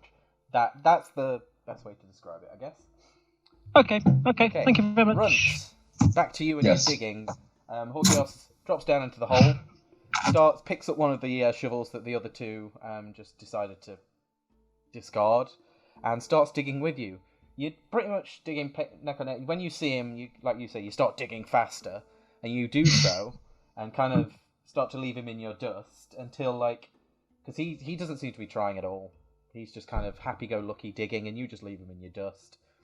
After about a good 20 minutes to half an hour of solid digging goes by, and you look up, thinking that you will have left him on like a good level up there, and and he's still got that happy-go-lucky. He hasn't really broken a sweat. Seems chilled as anything, but he's neck and neck with you. It's like just smiles at you. Just keeps digging. Like, the hell is this guy? No. So, what are you so smug about? Well, you Gaia. I'm looking at her. No, I'm looking at her smug. So, there's something about him I'm not quite certain. Yeah. You're very good at this. You come from a working family? Yeah, my family will farm. Oh, yeah. What? Do they still farmers? I don't know, I haven't seen them in years. For all I know, they could be dead. Well, I hope not. And I hope if they are, that they've made their way to the Elysian fields rather than the fields of Elysium, I guess. Yeah. Yes. Yes, I hope they're okay. I know family's important. Family is very important, and we don't always get along with them, but we still wish them well. I hope your family is well too. It sounds like you're speaking from experience here. I have experience in many things, and family is definitely one of those things. I come from a rather large family, and being the oldest, I kind of had to look after them growing up. I don't know if you. So, how many brothers and sisters do you have then? How many siblings? Well, siblings, quite a few, but extended family is quite big. We moved to Elysium kind of together and made our own here, and then, as you do, we kind of all split off and made our own lives. But you still hope for the best for them, and so yeah. So I hope you do see your family soon. If you can keep in touch, why not? Yeah, I'm not well at home. No. Hey, who needs family? I have wine and the road. I have this stick which I poke people with. There's like some fiery stuff. Ares gave it to me. Ares? Oh. Is that explains your garb and your... I was going to say, you're not dressed like a farmer. Oh, no. No. I take it you're a Spartan, or... I was. Well, I respect you very much. I know Ares holds his Spartans in the highest regard, past or present. So, thank you for the service you've given in the name of Sparta. I know many people will thank you, but and many families probably owe you the safe return of their brothers and fathers. I highly doubt that. Well, in that case, maybe think on those that did lose their family. You know, if you're lucky enough to not be one of them, whether you get on with them or not, family is still family. And you'd be surprised what they'll forgive. Again, have faith. Just something to... Shall we carry on digging before we have to start holding hands and making floral necklaces for each other? I'll braid your hair if you braid mine. That's if you can catch up. And I'll start digging past. Okay, as soon as your shovel hits the ground, you hit it, and then you feel pressure, and you remove the shovel, and a spray of water just starts gushing out of the ground. I wash off the ferry. Straight away. So you just there like, is it Marilyn Monroe with this like over the ear vent, like, with your Spartan undergarb, just there like spraying out, and it's quite a sight. But everybody's busy cheering. Finos is happy. He's like. He's smiling, and he's like, "Praise be to the gods, and praise be to you, Hawkius." And Hawkius just again, he smiles and climbs out of the hole, washes himself off, and they start building the stone walls. And say, "Thank you." Well. What was that? Sorry. Said well. Oh, why did I get you? Oh dear. Yeah, it's like, right. No time to rest. Get yourself a quick drink. It's fresh enough. And he looks at you, still wiping, but yeah, shaking yourself off like a dog. It's like, let's get the walls built in. We've got a well to build. What are you guys going to do at this point? I'm just sort of like sat there watching this. I'm just going to start. Yeah, I'm just currently sort of like, I'm sort of like conflicted. Conflicted, okay. Well, in that case, make a... What are you guys... Are you just watching all of this go on? Are you watching Run? Effectively, I'm watching Run, but I'm more watching Hawkius. It's just like what his... Whether or not that's like a look of like, yes, it's like I knew precisely what I was doing. Whether or not that passes over his face, because there's just something not quite right about him. Okay, make a perception check for me. Okay. 10. 10. Yeah. You kind of look between Run and like messing around, and like the other two have started, like the two guys have started laughing and messing around in the water as well. And you got Finos kind of telling them off and telling them to stop messing around. They need to get some of the foundations in before it gets flooded and they lose the light. And then you look back to Hawkius and he's gone. Like you look around, you thought he was just off to the side of the group and he's not there. And you look back and he's not with the group.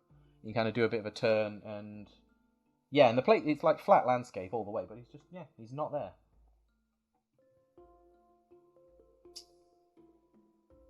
And we'll have a break there. So yeah, thank you for watching so far, guys. It's really good to be back. It's really good to get in the swing of things. And again, sorry it's been so long. Hope you enjoyed the Halloween episode. Jeez, that was a while ago now. It was amazing.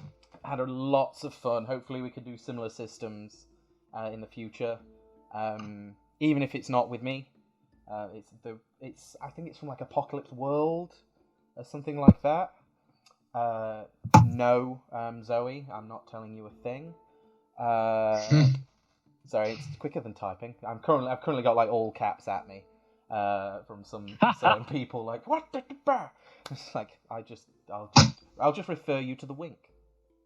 But yeah, we will see you in about 10 minutes. Well, almost exactly 10 minutes time, where we continue our journey to and probably finally get to Lagina.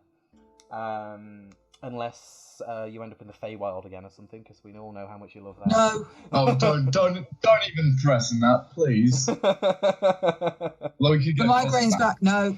But yeah, thanks for joining us, guys. Again, if you do have Amazon Prime or Twitch Prime or spare bit of money, screw it, why not? And wanted to support the stream, please consider subscribing to us. And yeah, keep an eye on our social media and here, because hopefully I have got plans for the new year as well, which is coming up now, jeez. And we might even do something special over Christmas, depending on who's around as well. Yeah, thanks guys, and we will see you in about 10 minutes. Bye!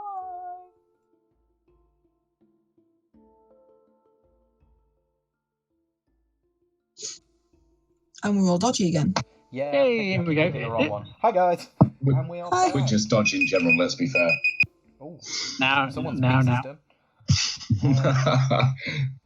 By the time this is late, you're massively late. Fair.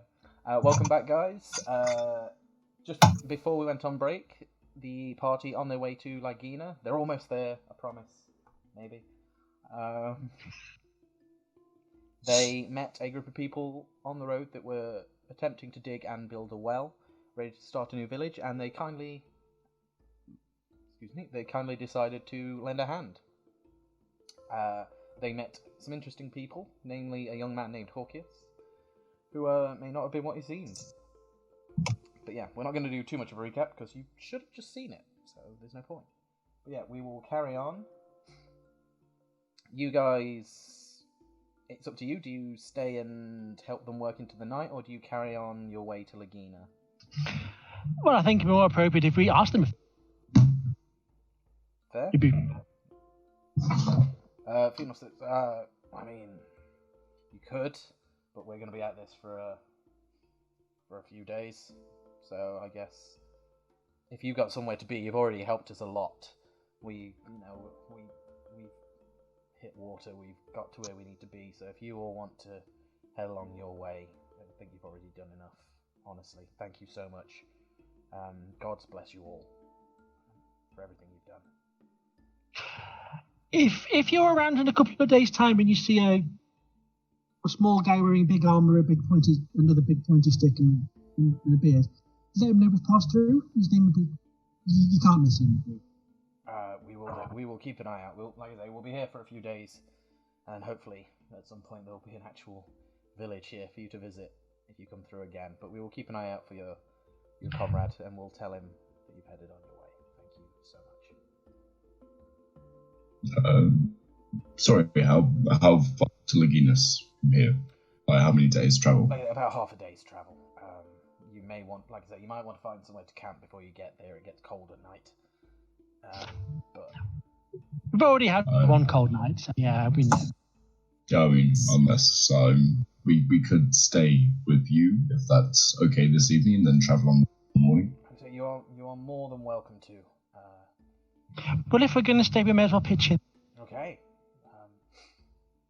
You all pitch in. I'm not going to make you make rolls. You in whatever way you want to. Run probably with the heavy labour. Kaya probably with morale. Cheerleading. Mercy probably keeping Runt in line. I feel like we're being typecast here. I do not appreciate. Well, I could do morale. I'm not the scolding mother, but I'll be usually through. Not so much inspiration, but Instruction.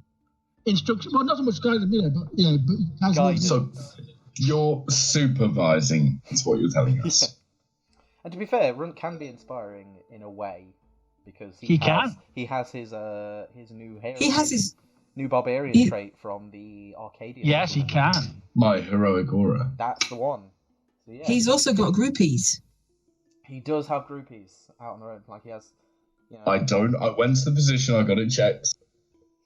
yeah, you have a bunch of goblins that currently think you're the best thing on Elysium. So they're out there somewhere spreading tales of the champion of the arena. I feel like it's the hero called James. Oh my god, it so is. And Dregs is your mother's milk. Yes. I mean, it looked pretty similar, I'm not gonna lie. So yeah, so you guys help for the rest of the night, you camp out, there's a fire, they all, one of the big things, of topics of conversation is where the fuck Horkius went. And they're all talking about, like, they're trying to, like, between them, they're trying to figure out who it was that knew him. Like, who was it of them that actually met him and brought him along, and they can't really decide on who it was. He was kind of just there and then not, and they hadn't really thought about it beforehand. Interesting. Oh, there is one thing we can do tonight. We've forgotten to do the last couple of nights. Musical instrumenty type thing. Yes. Yes, feel free to make a performance check, Mercy, to try and learn your was it a Fey lyre? Like, was it a lyre? No, I think it was like pan flute. Like. That was it. It was a pan flute from the Feywild. So yeah, you can practice on that if you like. Could I borrow some inspiration off you, dear? Yes. I will inspire you to so greater heights. So, you play it like this, and I will sort of like use my own to. it's like a scene from Yeah. Ghost. No. No. No. Yeah, Harms won't reach around. Jetpacking. I was. No, it's more like an impromptu jam session. Fair. I was gonna call this episode. I think so far it's called like the road ahead. I might have to just rename it Jetpacking. Yes. Anyway, What the hell, no? feel free to make a performance check with a D6 inspiration onto that to see how you do. That's not bad at all, you know. That's, oh, geez. 24. 24. Okay. Like I say, it's been a little while since you got to practice. You haven't really practiced since your fingers almost became stone. But you pick it up again quickly. And by the end of like the evening, before you all go like, take your rests and take your turns in watches, you can actually get a tune out of it. It's not like any sort of symphony, but it's like the equivalent of being able to play chopsticks. You can actually play a tune on there. Yeah, That's a big improvement. Yeah, so it is a big improvement. Now you can actually play a couple of chords. I don't know if it's chords on a pan flute. I'm not that invested. I'll be upgrading to Little Donkey and... So that night they also do watches as well, and they stay up quite late celebrating. To be fair, there's not a lot of drinking, but there's a lot of stories and talking about like their plans for the village and like what they'll have and the festivals they may have, and like they want to do something in like honor of the gods as a thank you, and they're kind of discussing what event how they might do this and doing all that kind of stuff, and they offer the sacrifices in the evening to the gods over their campfire and things like that. I'll do my. If they have any random questions about, I'll try and chirp in with any sort of random suggestions to who they might lay little shrines or testaments to. Yeah, well, they ask you if you head back to Attica, if you could like do a little something or put one of like they give you a little token that you could maybe put at a shrine for Demeter for a good harvest and things like that. I'm pretty sure I could do the same thing in Lagina. You could, but like I say, Attica is like if you ever go back, once you like talk to them about Persephone being your deity, they ask you to put a little something there, because that's also where Demeter's kind of domain is. Oh, okay. Being a bit of a helicopter parent, you know, like being the ultimate helicopter parent is Demeter. Oh, of Persephone. They're in the same city, but it's mainly left to Persephone to rule. Gotcha. Yeah, Demeter's just kind of there. It's almost like the Queen Mother kind of figure in Attica. Demeter takes over, and you'd know this from being there. Demeter takes over in the winter months when Persephone heads down to the underworld. Gotcha. Yeah. And so they ask you to do something for Demeter, like shrine to Demeter for a good harvest, so that they can have a bountiful first season in their new home. I can certainly try. Yeah.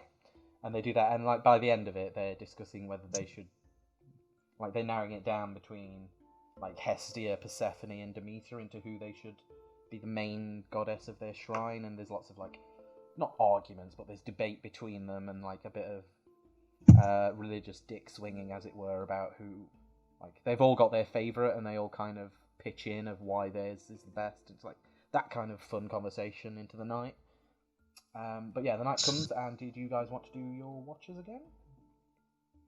Yes. We may as well. Basically, you will each have one of the, like either Phineas, Erasmus, or the other one. Well, I suppose we can pair up, I guess. Yeah. Sorry, Dinos. I keep calling him Phineas. So yeah, either Dinos, Erasmus, or whoever I named the other one. Alcaeus. Yeah.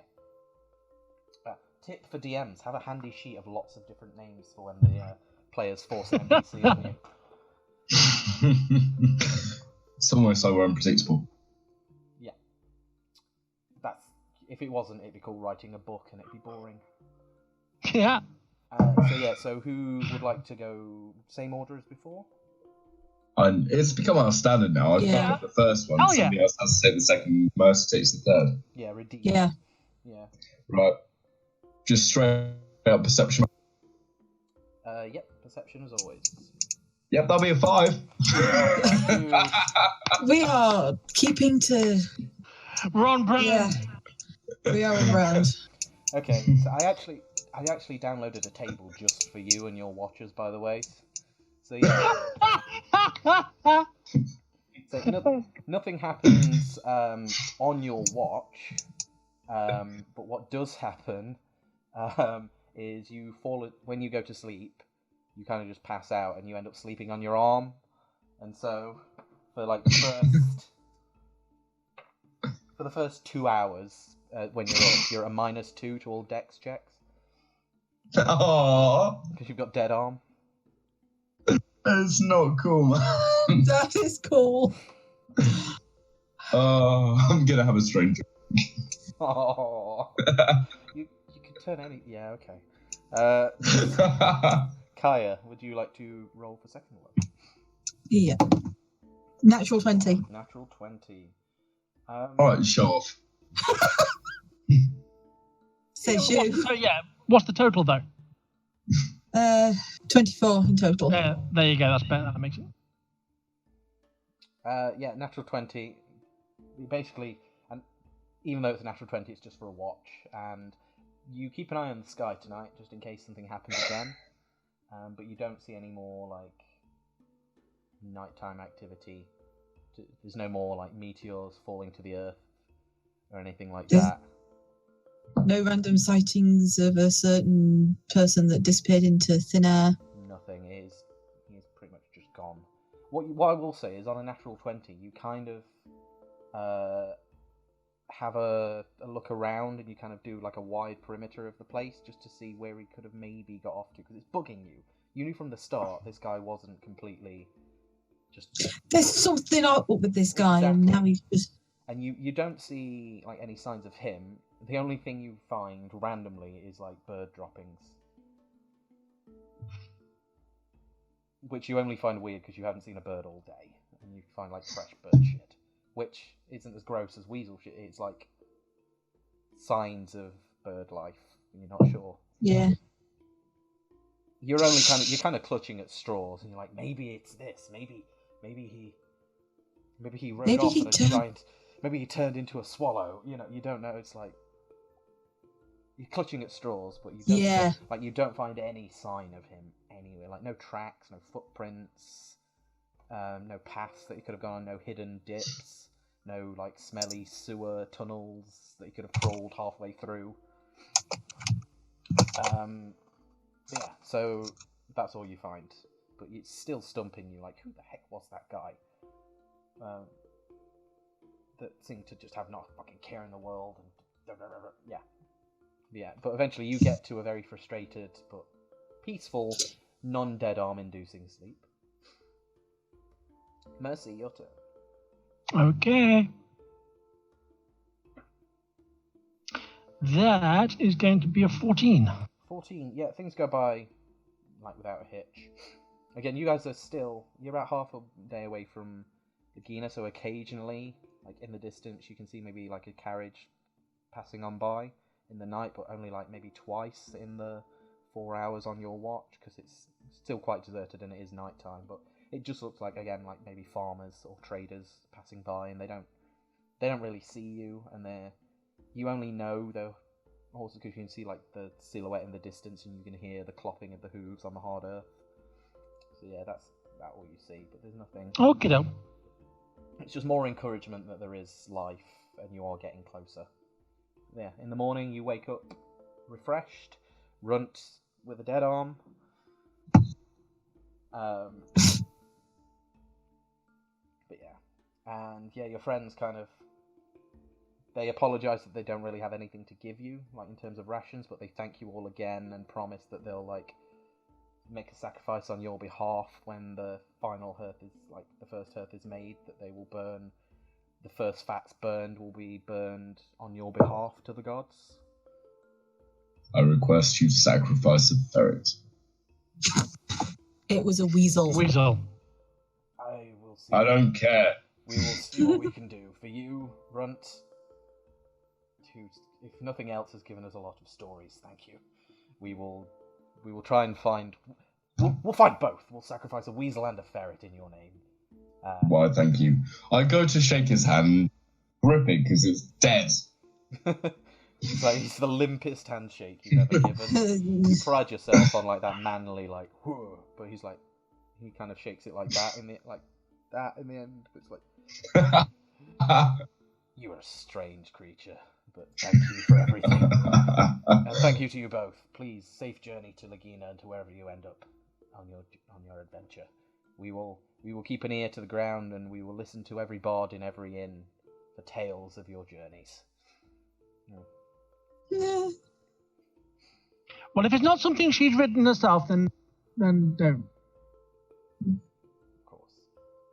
Yes, safe travels. And yeah, and they bid you on your way. Back to dem survival checks, yo. Yeah, shall I do one for a laugh? Go for it. Why the heck not? We're doomed. Hey? So What? we're doomed. Oh, never mind then. What'd you get? Oh, I got a 10. A 10. It's slower paced. You're still fine. You don't get lost or anything, because every time you start leading off a different way, like Kaya in her very well, maybe not so gentle way, just goes, "Mercy, dear. You're drifting south again. You're heading south again. I don't want to step on your toes."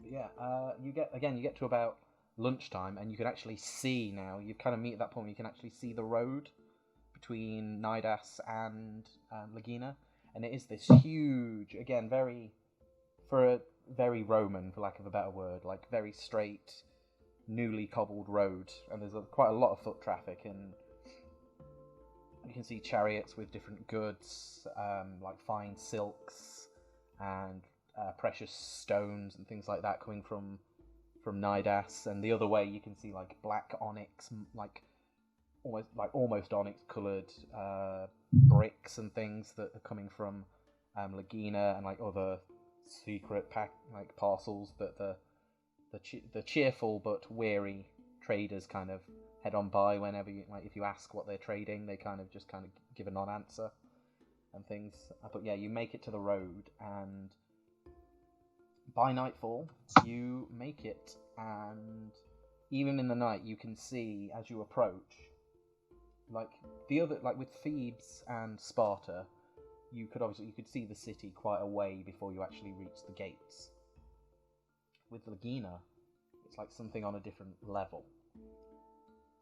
It's nothing you'd ever have imagined in your lives. Like, the buildings are huge, like super, super tall, and most of them come to spires, which again isn't architecturally similar or familiar in any way to any of you from any of the cities you're from. Like, you're used to columns and like very geometric slanted roofs on top of them and almost flat, and everything's kind of in alleys and in certain like uniformed ways where you think there's some sort of pattern to the way they are as you're approaching, but to you it just looks like this huge cyclopean,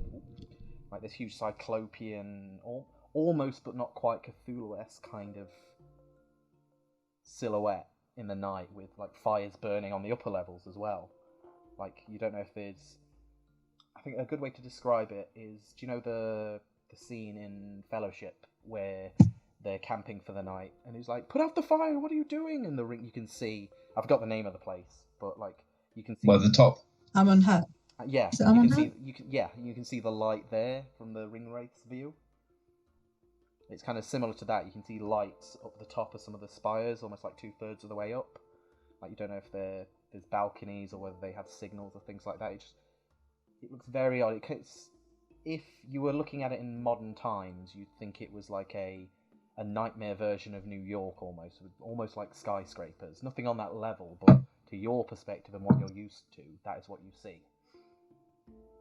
And as you approach the city, you see, like, again, several buildings that maybe shouldn't exist, really. You see again, I'm terrible with names, but do you know the stairs that just continue, they keep going? Like a spiral? No, the cleverly drawn ones where the stairs are always going up. Penrose Stairs. Yeah, thank you. Yeah. You see, like, one building has... Oh. Yeah, one building comes to... The only almost flat building you can see is that, and at the top, it's got stairs all the way around it.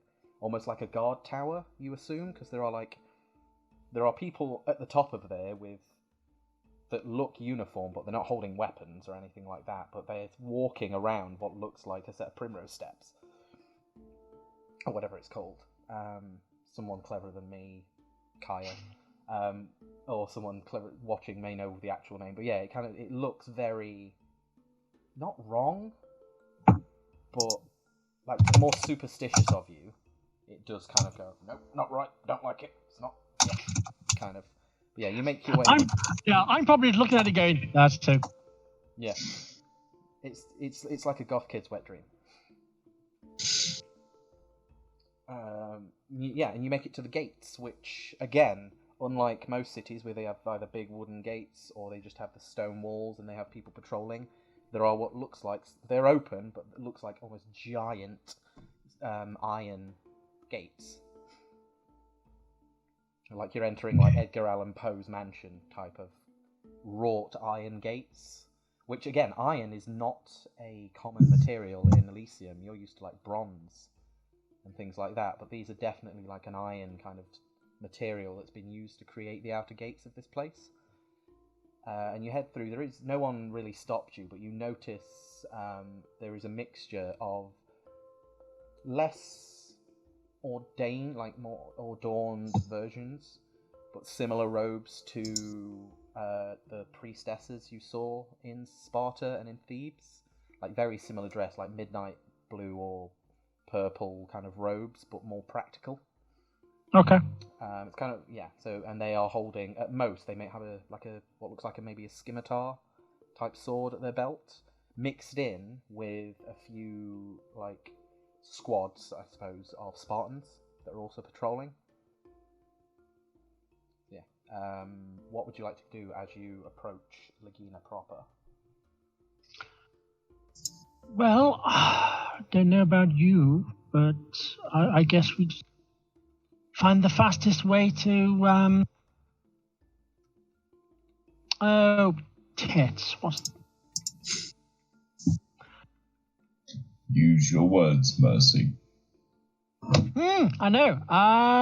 Right. It's a question of decide. Yes, we need to find out where the actual main temple to Hecate be, and try to either help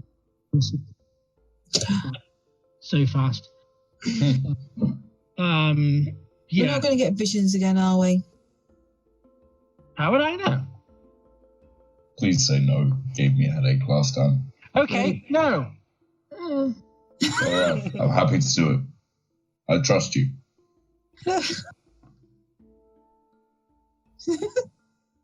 Okay, what is the plan in finding this place? I guess the nearest thing to do would be to and try and ask for directions. Okay. Mhm. Are you approaching like one of the guards? I would sooner I'd sooner approach. Approach who? Sorry, you. You got it. If For you God's feel sake, any you better, your new headset is great when it's working. But Yes, It seems to be more of a connection issue. Yeah. yeah. So it's more a Discord issue. Yeah, no, please. Yep. So yeah, you approach. You don't see many like priests about. The most you can see is like those robed acolytes. I guess they are. You can go up and ask one of them, and approach one of they. So you approach, like you stand out. So yeah, it's easy enough. When you approach people, they tend to stop and wait to see what you want, because at this point you very much stand out. Hello, travellers. Can I help? There's certainly a chance that you can. Looking at the main temple of Hecate, please. You're very new here. I see. You see, we do have temples to Hecate in other cities, but here it's the Great Library. Hecate was very specific that she's not a god, and so why would she need to be worshipped in the same way they are? There is a great library to Hecate here that you may very well visit. Well, we were kind of asked to come here by a worshipper, by a priestess of her. So, yeah. Who may I ask sent you and why? A lady by the name of Elpina. Who I happened to meet not once but twice. Oh, I see. She was in Sparta last, if I'm not wrong. Correct. Okay. Yes. And I previously met her in Thebes. Yes, I see. And why has Elpina asked you to come here? Well, to put it not quite so bluntly, potential threat that might need services of capable people and a cleric of Persephone. I see. Yes. You'll be talking about the well and the. I don't know actual specifics. She was a bit vague on the details, but she just. Okay, maybe it's best I took you to the library and found someone for you to speak to. That would be most accommodating, thank you. Thank you. Please follow me. And she leads you through the streets, which again, the only thing that makes sense in this city is the main road. Like you can see, it stretches out as far as you can in a very, very straight line. The rest of it, as soon as she leads you off a side road, again, you get dizzy. Like, you know exactly where you are, but that's, if it wasn't for being a minotaur, you'd have no clue. Like, it seems like you'd make 3 right turns and you'd still be going straight when you should have doubled back on yourself. And it's all very dark, like lighting the place are, even in the daytime, like it's early evening now, but it's Elysium, so it still stays light for quite a while. It's still dark because of the height of these buildings surrounding you. It's very dark, and you can see like all along the top edges are what look like statues of maybe like cherubs and different creatures within Greek myth, but almost warped a little bit, like gargoyles is the best way to describe them. and there's like lanterns lighting the place, but the light, it's like a blue flame, almost like a dark blue flame in them rather than red, so either they're burning very hot or there's something not quite the same about them. It just gives you a very ethereal feel walking through the streets, but eventually you come to an open space again and a courtyard, and just over, like behind it, you can see this huge spired building, but very, very wide. There's like 3 spires connected to a main building, almost like a university would be. Do you know, like the old universities and things like? Looks like that. And in front of it, there is a courtyard of, again, mishmash, mainly onyx kind of looking stones, and a statue, a very famous statue, in the center of the 3-headed goddess. It's like, yeah, it's a statue of Hecate, one of Hecate's most famous forms, and it's her with 3 faces, almost like one straight on and then the 2 looking side on, and it's very Gotcha. yeah. So she said, yeah, please, and she leads you on past that and into the library itself, and as soon as you get there, there's like a little porchway, and there's an attendant almost at like a library desk, as you would, but just before the main library proper, you can see, again, like iron bars separating you, and they kind of stop and wait, and the person with you just whispers, like mutters to them a few sentences. They talk for a little bit, and then the person goes to like a crank in the corner and turns it, and rather than like open, the bars kind of bend, almost like someone had gone like that, like George of the Jungle did, and they bend open to allow you to pass through. You pass through, and more books and tablets, and like one wall is just, you know, like a wine cellar, but it's not wine bottles, it's just scrolls upon scrolls and scrolls lined there, and then upon like several tiers of books with similar staircases to you've seen before.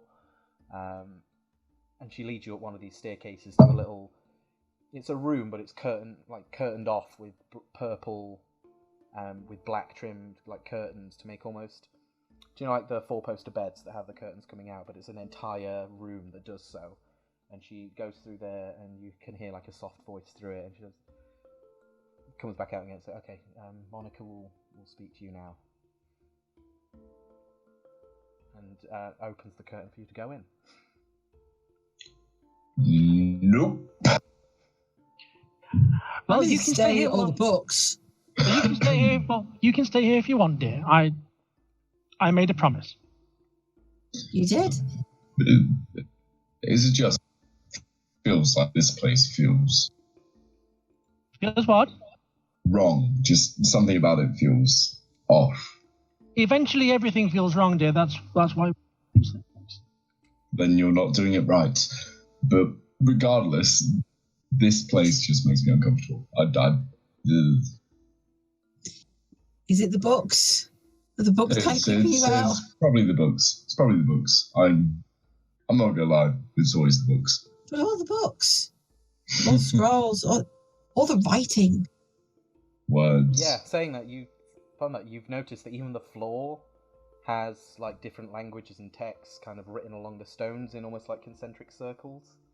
Love it. And there's like these patterns coming off, like almost like a crime board of like with the yarn, but it's just like, it's where the stone is separated, and it's like white stone underneath, and it's got different like family. You can see different family trees. Is it all in a similar language or multiple different languages? Pretty much every language you could think of. Like some you That's recognize, kinda cool. some you recognize, some you don't recognize, some that you read them once, you read them again, and you were sure that was a vowel. That's not a vowel. It's like us trying to learn Latin now. Yeah. And yeah, it's just all sorts of writing along the floor, and any stone wall that isn't covered in bookshelves or scroll cases is just full of text. That's dope. Yeah, it is. Right, I will head in. Okay, you head in. Kaya, are you following? Kaya is sort of slowly following, but she's very much sort of like, look at that! things like at the wall, and it's like, I can read that. But Ooh, what does this button do? yeah, she is pretty much following. Didi, get out of my laboratory. Runt, what are you doing? Apparently suffering from mental breakdown. Do I have to roll to lose sanity? Now, like merging This is Cthulhu? this isn't Call of Cthulhu. No, I basically just break the player until they lose their own sanity. If you're struggling, dear, just close your eyes. Just have a quick The player did a 23-hour shift. Like the player is broken already. Sanity lost ages ago. Yeah, it's called hospitality, mate. You should try. I did. I'm gonna follow. I'm just gonna stick with Mercy because apparently I need some rock of sanity in this place because Runt is really uncomfortable. Okay, fair enough. You Aww. walk through, and again, Runt, you instantly regret it because the curtains were in a perfect circle. How is this room square? Room square. Yeah, like you go in and the curtains are like it's set in like an almost perfect square so that desks can be laid out along one corner of it like that, like along it, and where again just more books stacked upon it, and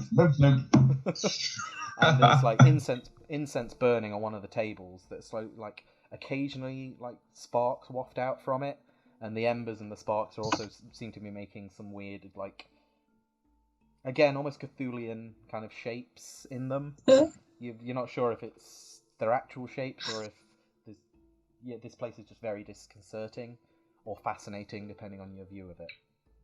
It's sat in one corner on like a collection of pillows, surrounded by scrolls and texts, and there's like some bits of paper sticking out from around the cushions where they've obviously just been surrounded by it and covered in things. Is a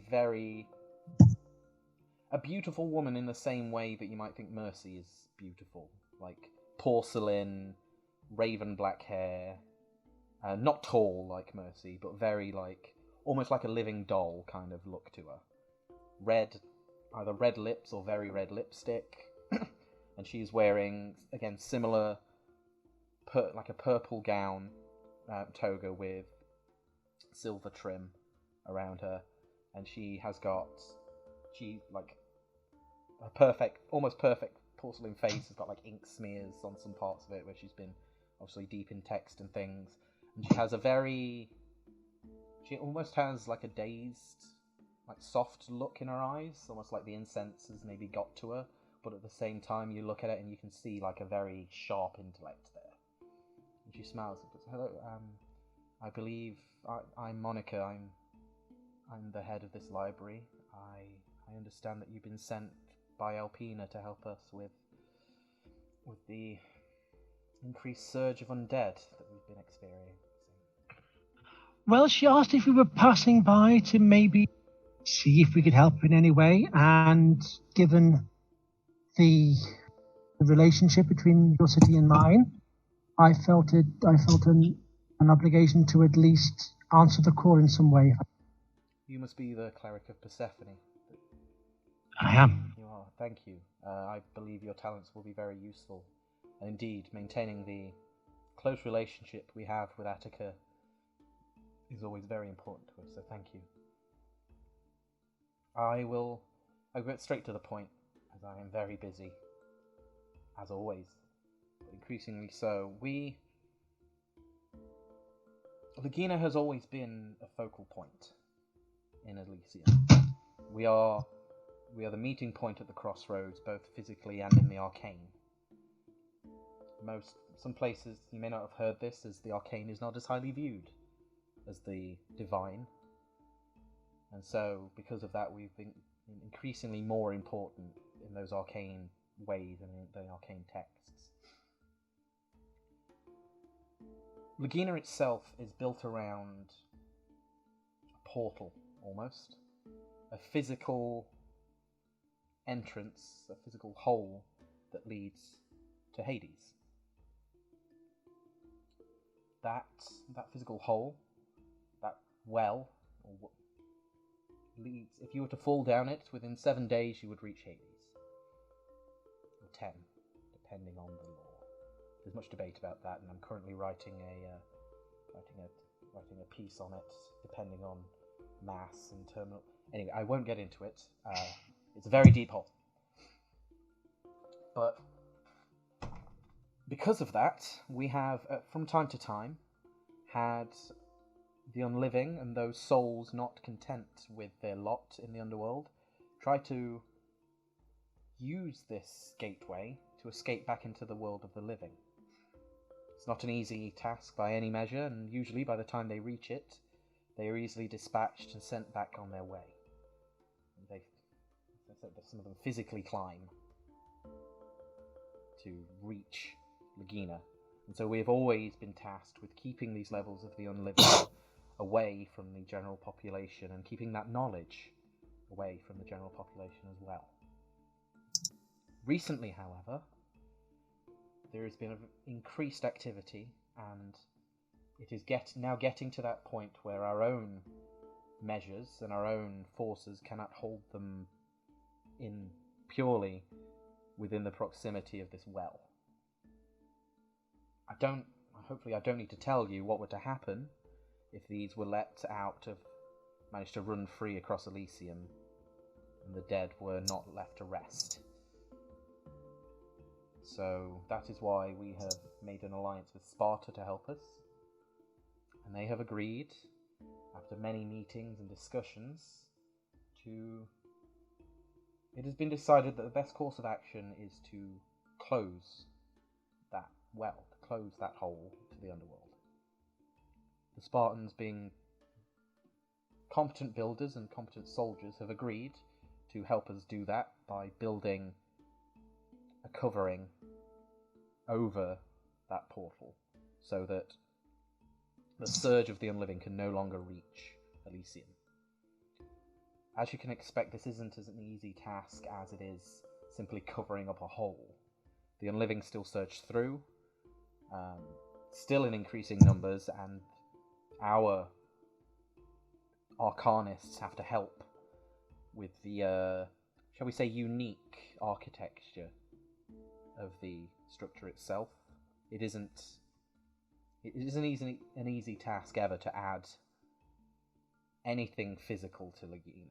So doing so in this focal point will take some time, which is why I assume Elpina has asked you to come to help us in staying back the tide of these unliving until we can build this cover and make Lagina safe again. Do you have any questions?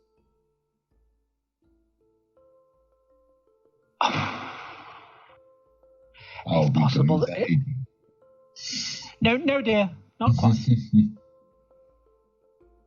I'm sure there's a myriad of questions we could possibly ask at this point. Well, I'm not sure any of them will be. I would love to, honestly, I would love to spend hours talking with you on everything about Lagina and about the portal and about everything else, which I have at times, but there simply isn't the opportunity at the moment. So, any pressing questions you have? How long would it take your people to build the cover? See, that depends on how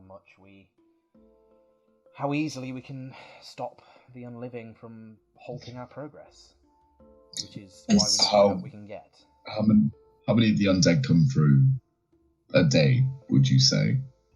What rates are they coming through? Well, that's the thing. 2 weeks ago, it would maybe be 1 or 2 a day. Last time we had a report, there were maybe 1 or 2 dozen a day coming through, of various type, size, ferocity. Has something changed? We don't know. We have not been able to. The underworld is not our domain. Nothing has changed in Lagina as far as we can tell. If something has changed in the underworld, that is for your deity to tell us, or Hermes, if he were to make a trip there, or Hades himself to send a message. But so far, we've had nothing from any of them. Sorry, did you types? These aren't your standard run-of-the-mill skeletal corpses type. Some are. we've had those physical skeletons come through. We've had more than that. We've had the ethereal type come through, because most of the it'd take a long time to explain how things work in the underworld, but the longer you spend time there, not where you should be, the less of yourself you have remaining.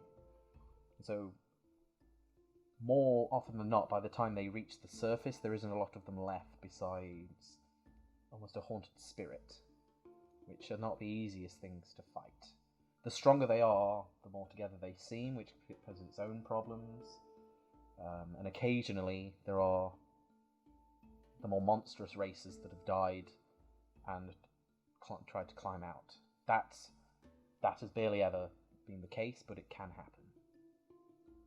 And if all things die, and in that case, theoretically, all things could climb out if they were determined enough and were not stopped.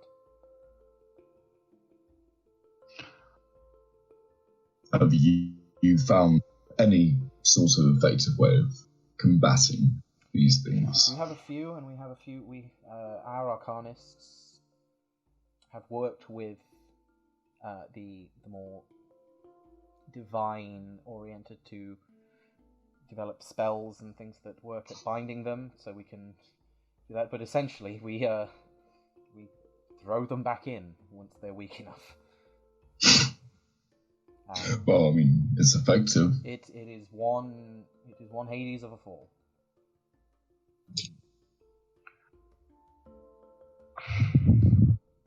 Have any of them seemed more intelligent than the others? Do they still have any retained more of who they were that have tried coming through? For the most part, they don't even know who they are or were. At most, you may get a single word or a single incentive from them. Like, we've had times where, spirits have called out for what we believe were their children that they miss, or they've called out angrily at those that may have caused them to die in the first place. Usually at most, they have one thing that they desire, and the thing that stays above all else is the reason they climbed out in the first place. But in terms of actual intelligence, thankfully no. These things seem to run on instinct by the time they arrive. Then that is at least one positive. Yeah, well.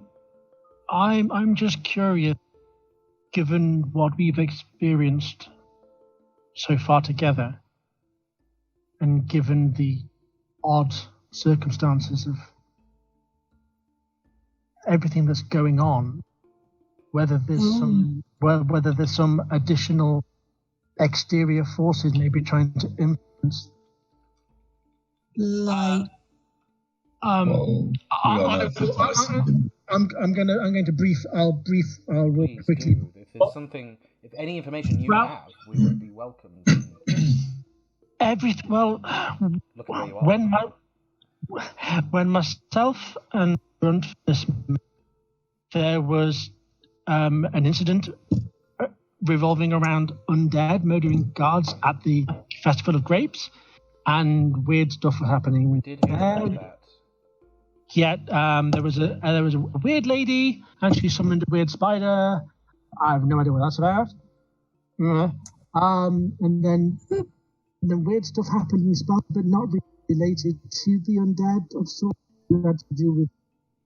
Okay, well, please tell me more about the undead in Thebes. Please, anything you can remember, anything at all. And she gets out like I will. a lump of charcoal and like picks out a scroll. I'm going to run down frantically. everything about what we did in Thebes.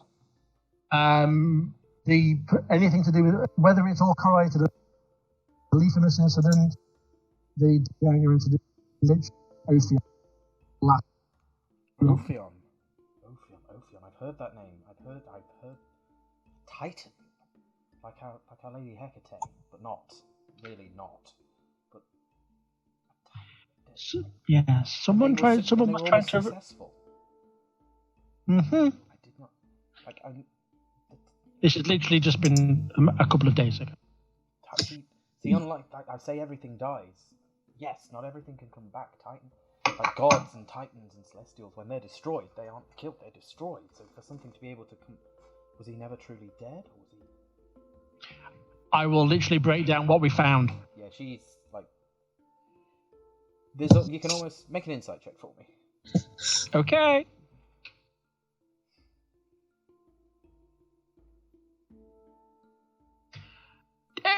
No, maths, 19. 19. Well, you can tell, she's frantically she's trying to get all this down, and you can see the cogs are just going everywhere. But you can also kind of see she's really enjoying this new information, and it's like, this has never been heard of before. This is new ground. This is new study. This could keep us busy for. This is amazing.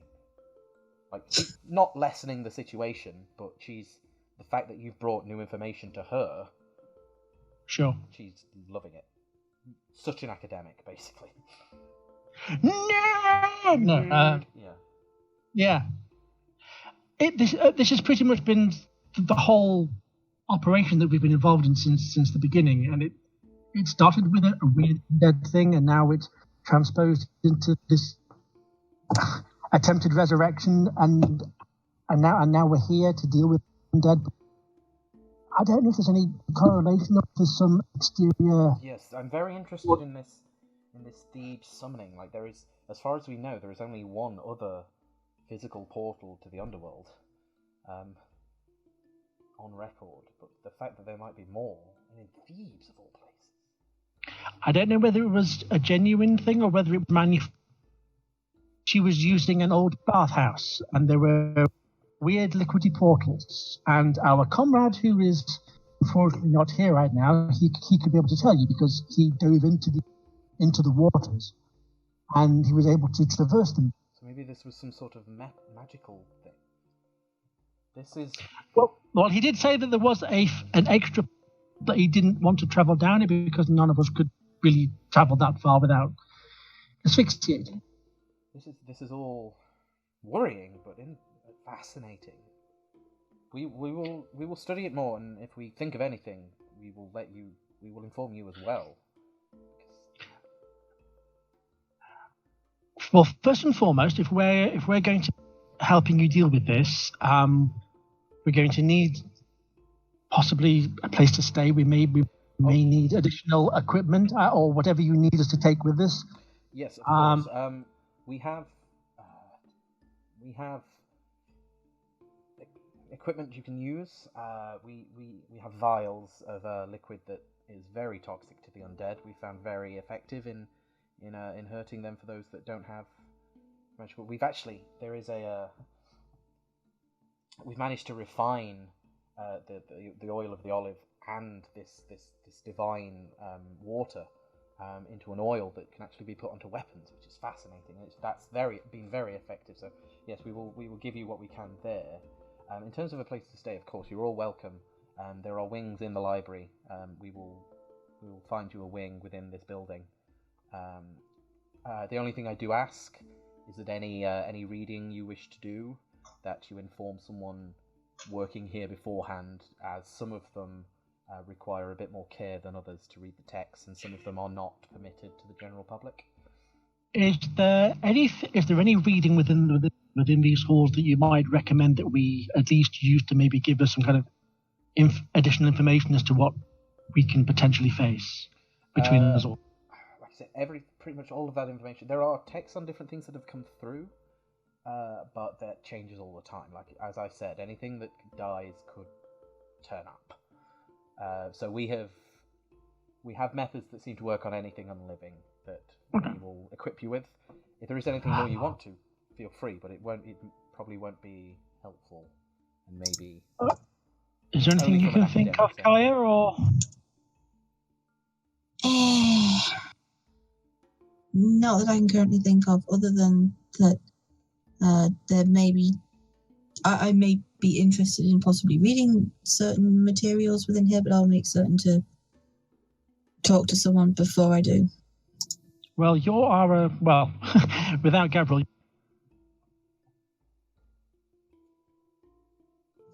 It's more the case as to I'm in a library. There are books. Yes, as I say, generally Yeah, but even you so. are welcome.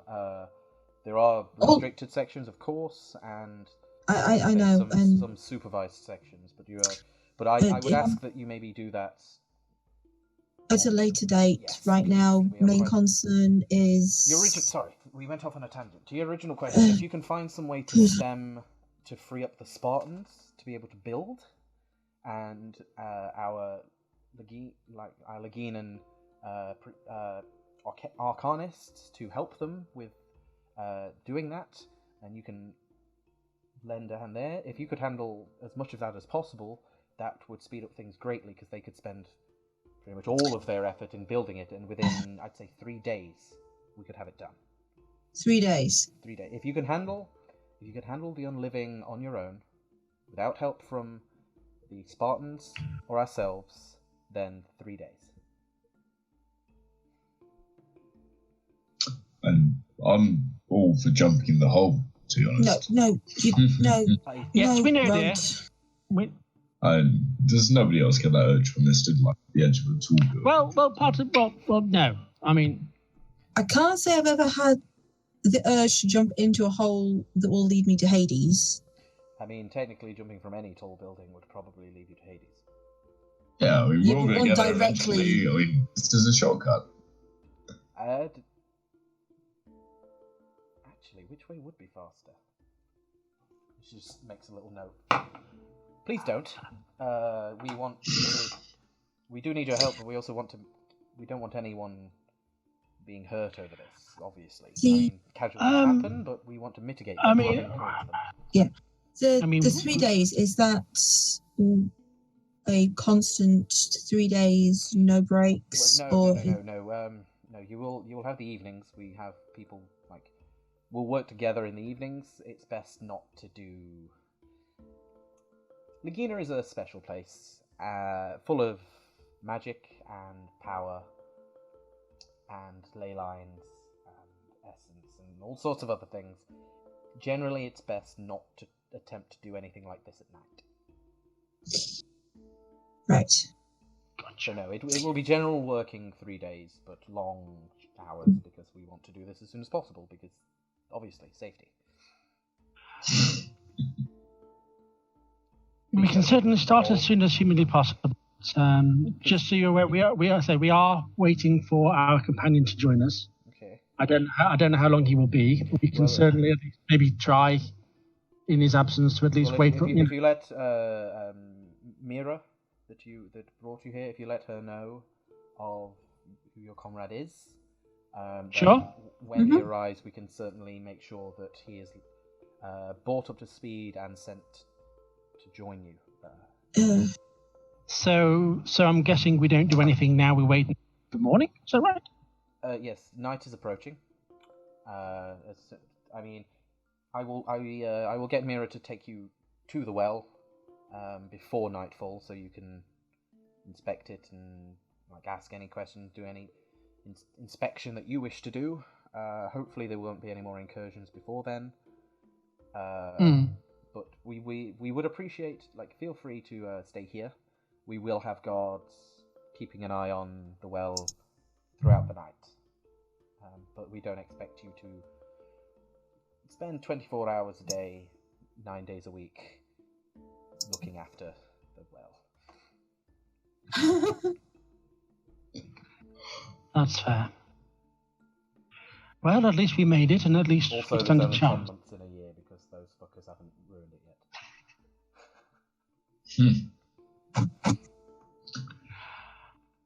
Right. Dabbed. In the back. At the risk of sounding really smutty, does everybody else want to go see this hole? Well, we need to at least have a look at it before we do anything. Yes. That'll be the first front. Ooh. Yeah. Can you hit a hole? You kind of just have to pick a side. Yeah. What I was going to say. It's one side. It's one side. It's a circle. Can I linger as the others? I mean, it's up to them. Can you give me a moment? Yeah. I'll head out and Yes. wait. I'll come with you. Hold on. Where are you guys just heading outside, or are you heading outside the just building? no, just out, sort of like to wherever it is. Is it Mira? Mira, yeah. Mira. Myra, but like extended Y. Mira. Yes. Sort of like in the area like where she effectively dropped us off. Pretty much, yeah. But She's there waiting for you. You might want to close your eyes, Ron. It creeped you out last time. Oh, this whole place is... Yeah, gives me the heebie-jeebies. Yeah, you close your eyes and Hebius, what a great warrior he was. Another bit of the BBSGB thing. Well, we don't talk about him. Correct.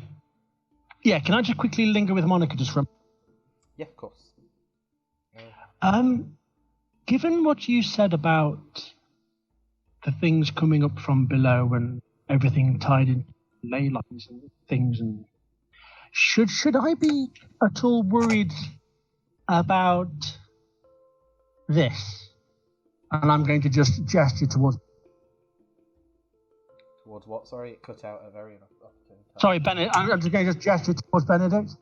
Oh, I don't think so. That may as not in its current state, no. But if you're willing if we can sort this out, I would love to take some sketches. But no, in its current form, you'll be fine. Current form? But yes, it's very. I know the type, and I think I know the material. And yes, that's a very. It's to put it plainly, it's dormant at the moment, really. Right. I kind of gathered that from my handling of him. But I'm always, well, I wouldn't say I'm wary of him, but there's given what I've been told about his origin and where we are, what we're about to do, should I be worried that he might do something that I don't want him to? Again, no, I don't. Again, without further inspection, I can't be sure. But in its dormant form, I don't think you'll even notice what's going on. To be honest. That's interesting. Yes, but yes, if he does again, for lack of a better term, start to wake up, let me know. I'd be very interested to hear what he has to say. Oh, you and me both. Thank you for your time. No problem at all. Yes, like I say, thank you again. And if anything at all you need, please come find us. We will be around. I'm definitely sure thing. Anyway, yes, off we go. Bye. Bye. Yeah, you go out and Mira leads you back out to the courtyard. Something you do notice is as soon as you're outside, that statue's facing your way. It's like an extreme case of the eyes follow you, no matter where you are in the room, but it seems like the face is always looking at you, no matter where in the 360 you look at it. So it's like the Watchers from Lord of the Rings, like Minisungle, where statues that like follow them. Yeah, pretty much. But it's More or less. It's just nothing. You don't hear like the stone grinding. You don't see it physically moving. It still looks. But it does. It still looks exactly. I don't like this. It's almost like I told you to close your eyes. Oh, jeez. Yeah. How else am I meant to see where I'm going? Apparently there's a giant hole to Hades that I might fall down accidentally, so I'd like to be able to see where I'm going. Okay. So yeah, she leads you through. You're not sure whether she leads you exactly back the way you came or a completely different way, because even you, Kaya, have no fucking idea. You know which way north is. You can tell which way north is. It's like an I empty like this extra painting. place, but I don't like this place. It's really weird. Yeah. I think like at one point, if you ask for a map, Mira just kind of chuckles to herself and keeps going. But you continue on after about 25 minutes to half an hour of walking, you reach the centre of the crossroads. And the first thing you notice is the well might have been very much an understatement for what this thing is. It's more of it's almost like a castle all in itself. Do you know, like, almost like the same kind of dimensions as the Colosseum in Sparta. Like, it's that big, but completely closed, with not even stone steps. It's perfectly smooth. It doesn't. If it wasn't so perfectly like symmetrical and a perfect circle, from what you can tell from where you're facing, you wouldn't think it was made by man, because there is no like grooves or bricks or anything. It's just completely smooth, made out of stone. And then leading up to it are at several places is scaffolding, where they've made wooden steps for you to reach the top, rather than like there's not stone steps built into it. It seems that they've just brought structures alongside it. Gotcha. Yeah, and can all of you, as you approach it, can you make me a wisdom save, please? Oh, God help. Maybe time to use inspiration. I'm using my inspiration. I used mine to dig a hole, so Well, luckily But it mine was. worked. you got +1 on Well- wisdom. Well, mine was a natural 20, so it's a 20. Okay. Natural 20, that's the runt we know and love. No, that's me. Runt No, also I got just an got that. Did you? No, Oh, but- wow. 19. 19. Okay. Oh, this is the high roll round. I like it. It is. And you all, you approach it and you can feel, like, again, if you all remember with the doppelganger, where when you looked at it, it was like the hot waves coming off of a road. Your entire vision does that, and it feels like it's almost going to flip over and you're going to fall over and pass out from inertia. But you kind of, like, close your eyes or, like, shake it off or just kind of... And you get extreme vertigo for a good 20 to 30 seconds just looking at this thing until you get hold of yourselves and it passes over you. Yeah, I'm going to try and shrug off that mic. Yep, the migraine is almost definitely back. Oh, yeah. But yeah, one thing you do notice is, like, there are on top of it, even now, even though it's getting later, because there's still light, there are what look like definitely Spartan warriors. Like, you were in Sparta long enough to recognize them, like, building. But they seem to be still... You think the progress might be going slow because they've had to build in full armor with their weapons, like, not on them, but nearby. Like, normally, if you've got builders, and then you've got warriors, and the builders will be in, like, plain garb and tools and just be able to do it. But these are in full Spartan armor, like tough leather and breastplates, a sword by their side, helmets on, but hammers in hand, and like chisels and things, and like they're working together to pull up giant stone blocks from the ground with winches and things like that. But they're having to do it in full armor. You feel like Gotcha. maybe they just don't have the numbers to do both, or they just need to be ready if something happens. Gotcha. Yeah, Mira leads you up to there and welcomes you. Like, again, if you have any questions or if you wanted to look at anything, if you wanted to go to the edge, you could. I'll go to the edge. I thought you might. I'm following Ron. Okay, yeah, you go up the scaffolding is the only bit that feels okay, because you think it's Spartan made because it actually just goes up like stairs. You don't have to do somersaults or solve like a Rorschach test to get there. But yeah, you walk up the stairs and you get to the top, and you look down, and you see maybe 10, 20 feet down of the stone on the inside, and then just black. Oh, shit. Like, unnaturally so. Like, do you know those special, like, paints where it's like the blackest black and black 2.0 and those. It's like that. Yeah. It's completely black. Like you expected to just keep seeing down and down and down until the light meant that you could no longer see. But no, it's just completely black. Good grief. Well, this is disconcerting. Oh, it'll be so much fun. I Which take is my. Go on. I was gonna say, I take my Dreg's skin out. I just chuck it in the hole. Okay. You throw it, and within 10 feet, you can't see it. Damn. And you don't hear a thing. Which is more disconcerting? The city or the hole? Oh, definitely the hole.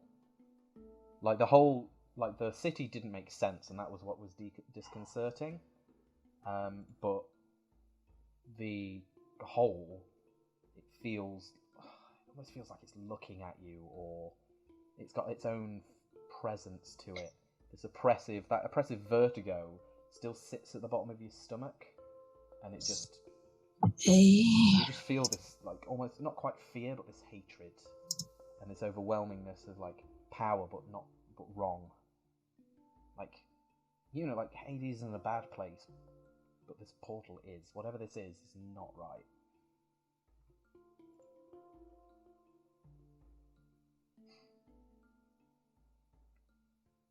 I don't like Okay. it. Yeah, sorry. I don't like it. But it's definitely something. I don't know, I'm kind of digging it. You Can got I, creeped out in the city and you find that better. Yeah, Of course this he didn't does. make any What do you expect? sense. What do you And expect? this is just a giant hole with bad things coming out of it. That I can deal with. I can't deal with weirdness. Can I just get as close as I can to the nearest part of the edge and just... Yeah, like you can walk out, like the side you're on is almost completely rounded. Yeah. To the unbuilt edge, you can see maybe like a quarter, probably a little bit less of it is starting to be built out. Almost like, do you know, like in Indiana Jones, where the platforms kind of at different levels at different bits because they can't perfectly just do it straight. Yeah. There's like they've worked on it. They have been working on it definitely, but you're at the other end where it hasn't been worked on. Can I just tentatively just hold out Benedict over the edge and see if I can feel anything? Okay, you hold the mace over the edge. You hold it there for a few seconds, just like expecting, maybe almost willing some sort of reaction, but nothing happens. That's fine. I don't know what I was hoping for. Buzz was. Yeah. Whether it was like any kind of like talk type thing. Yeah. Yeah. But no, if there's nothing there right now, then okay. Coolio. Cool. You put him back, and yeah, as you do so, you are all looking. You can't take your eyes away, but you're looking into the hole, and all of a sudden, two eyes, like out of the blackness, it's almost like the hole itself has sprouted them. Two yellow cat-like eyes just open, and then another two, and another two, and another two, and we'll leave it there. Thank you, guys. It has been good to be back. It really has. Yeah, thank you so much for joining us. You can swear at me all you like. No. It was just more of a... But yeah, we will see if Gabriel will be joining us next week. We'll let you know. Keep you up to date on everything on social media.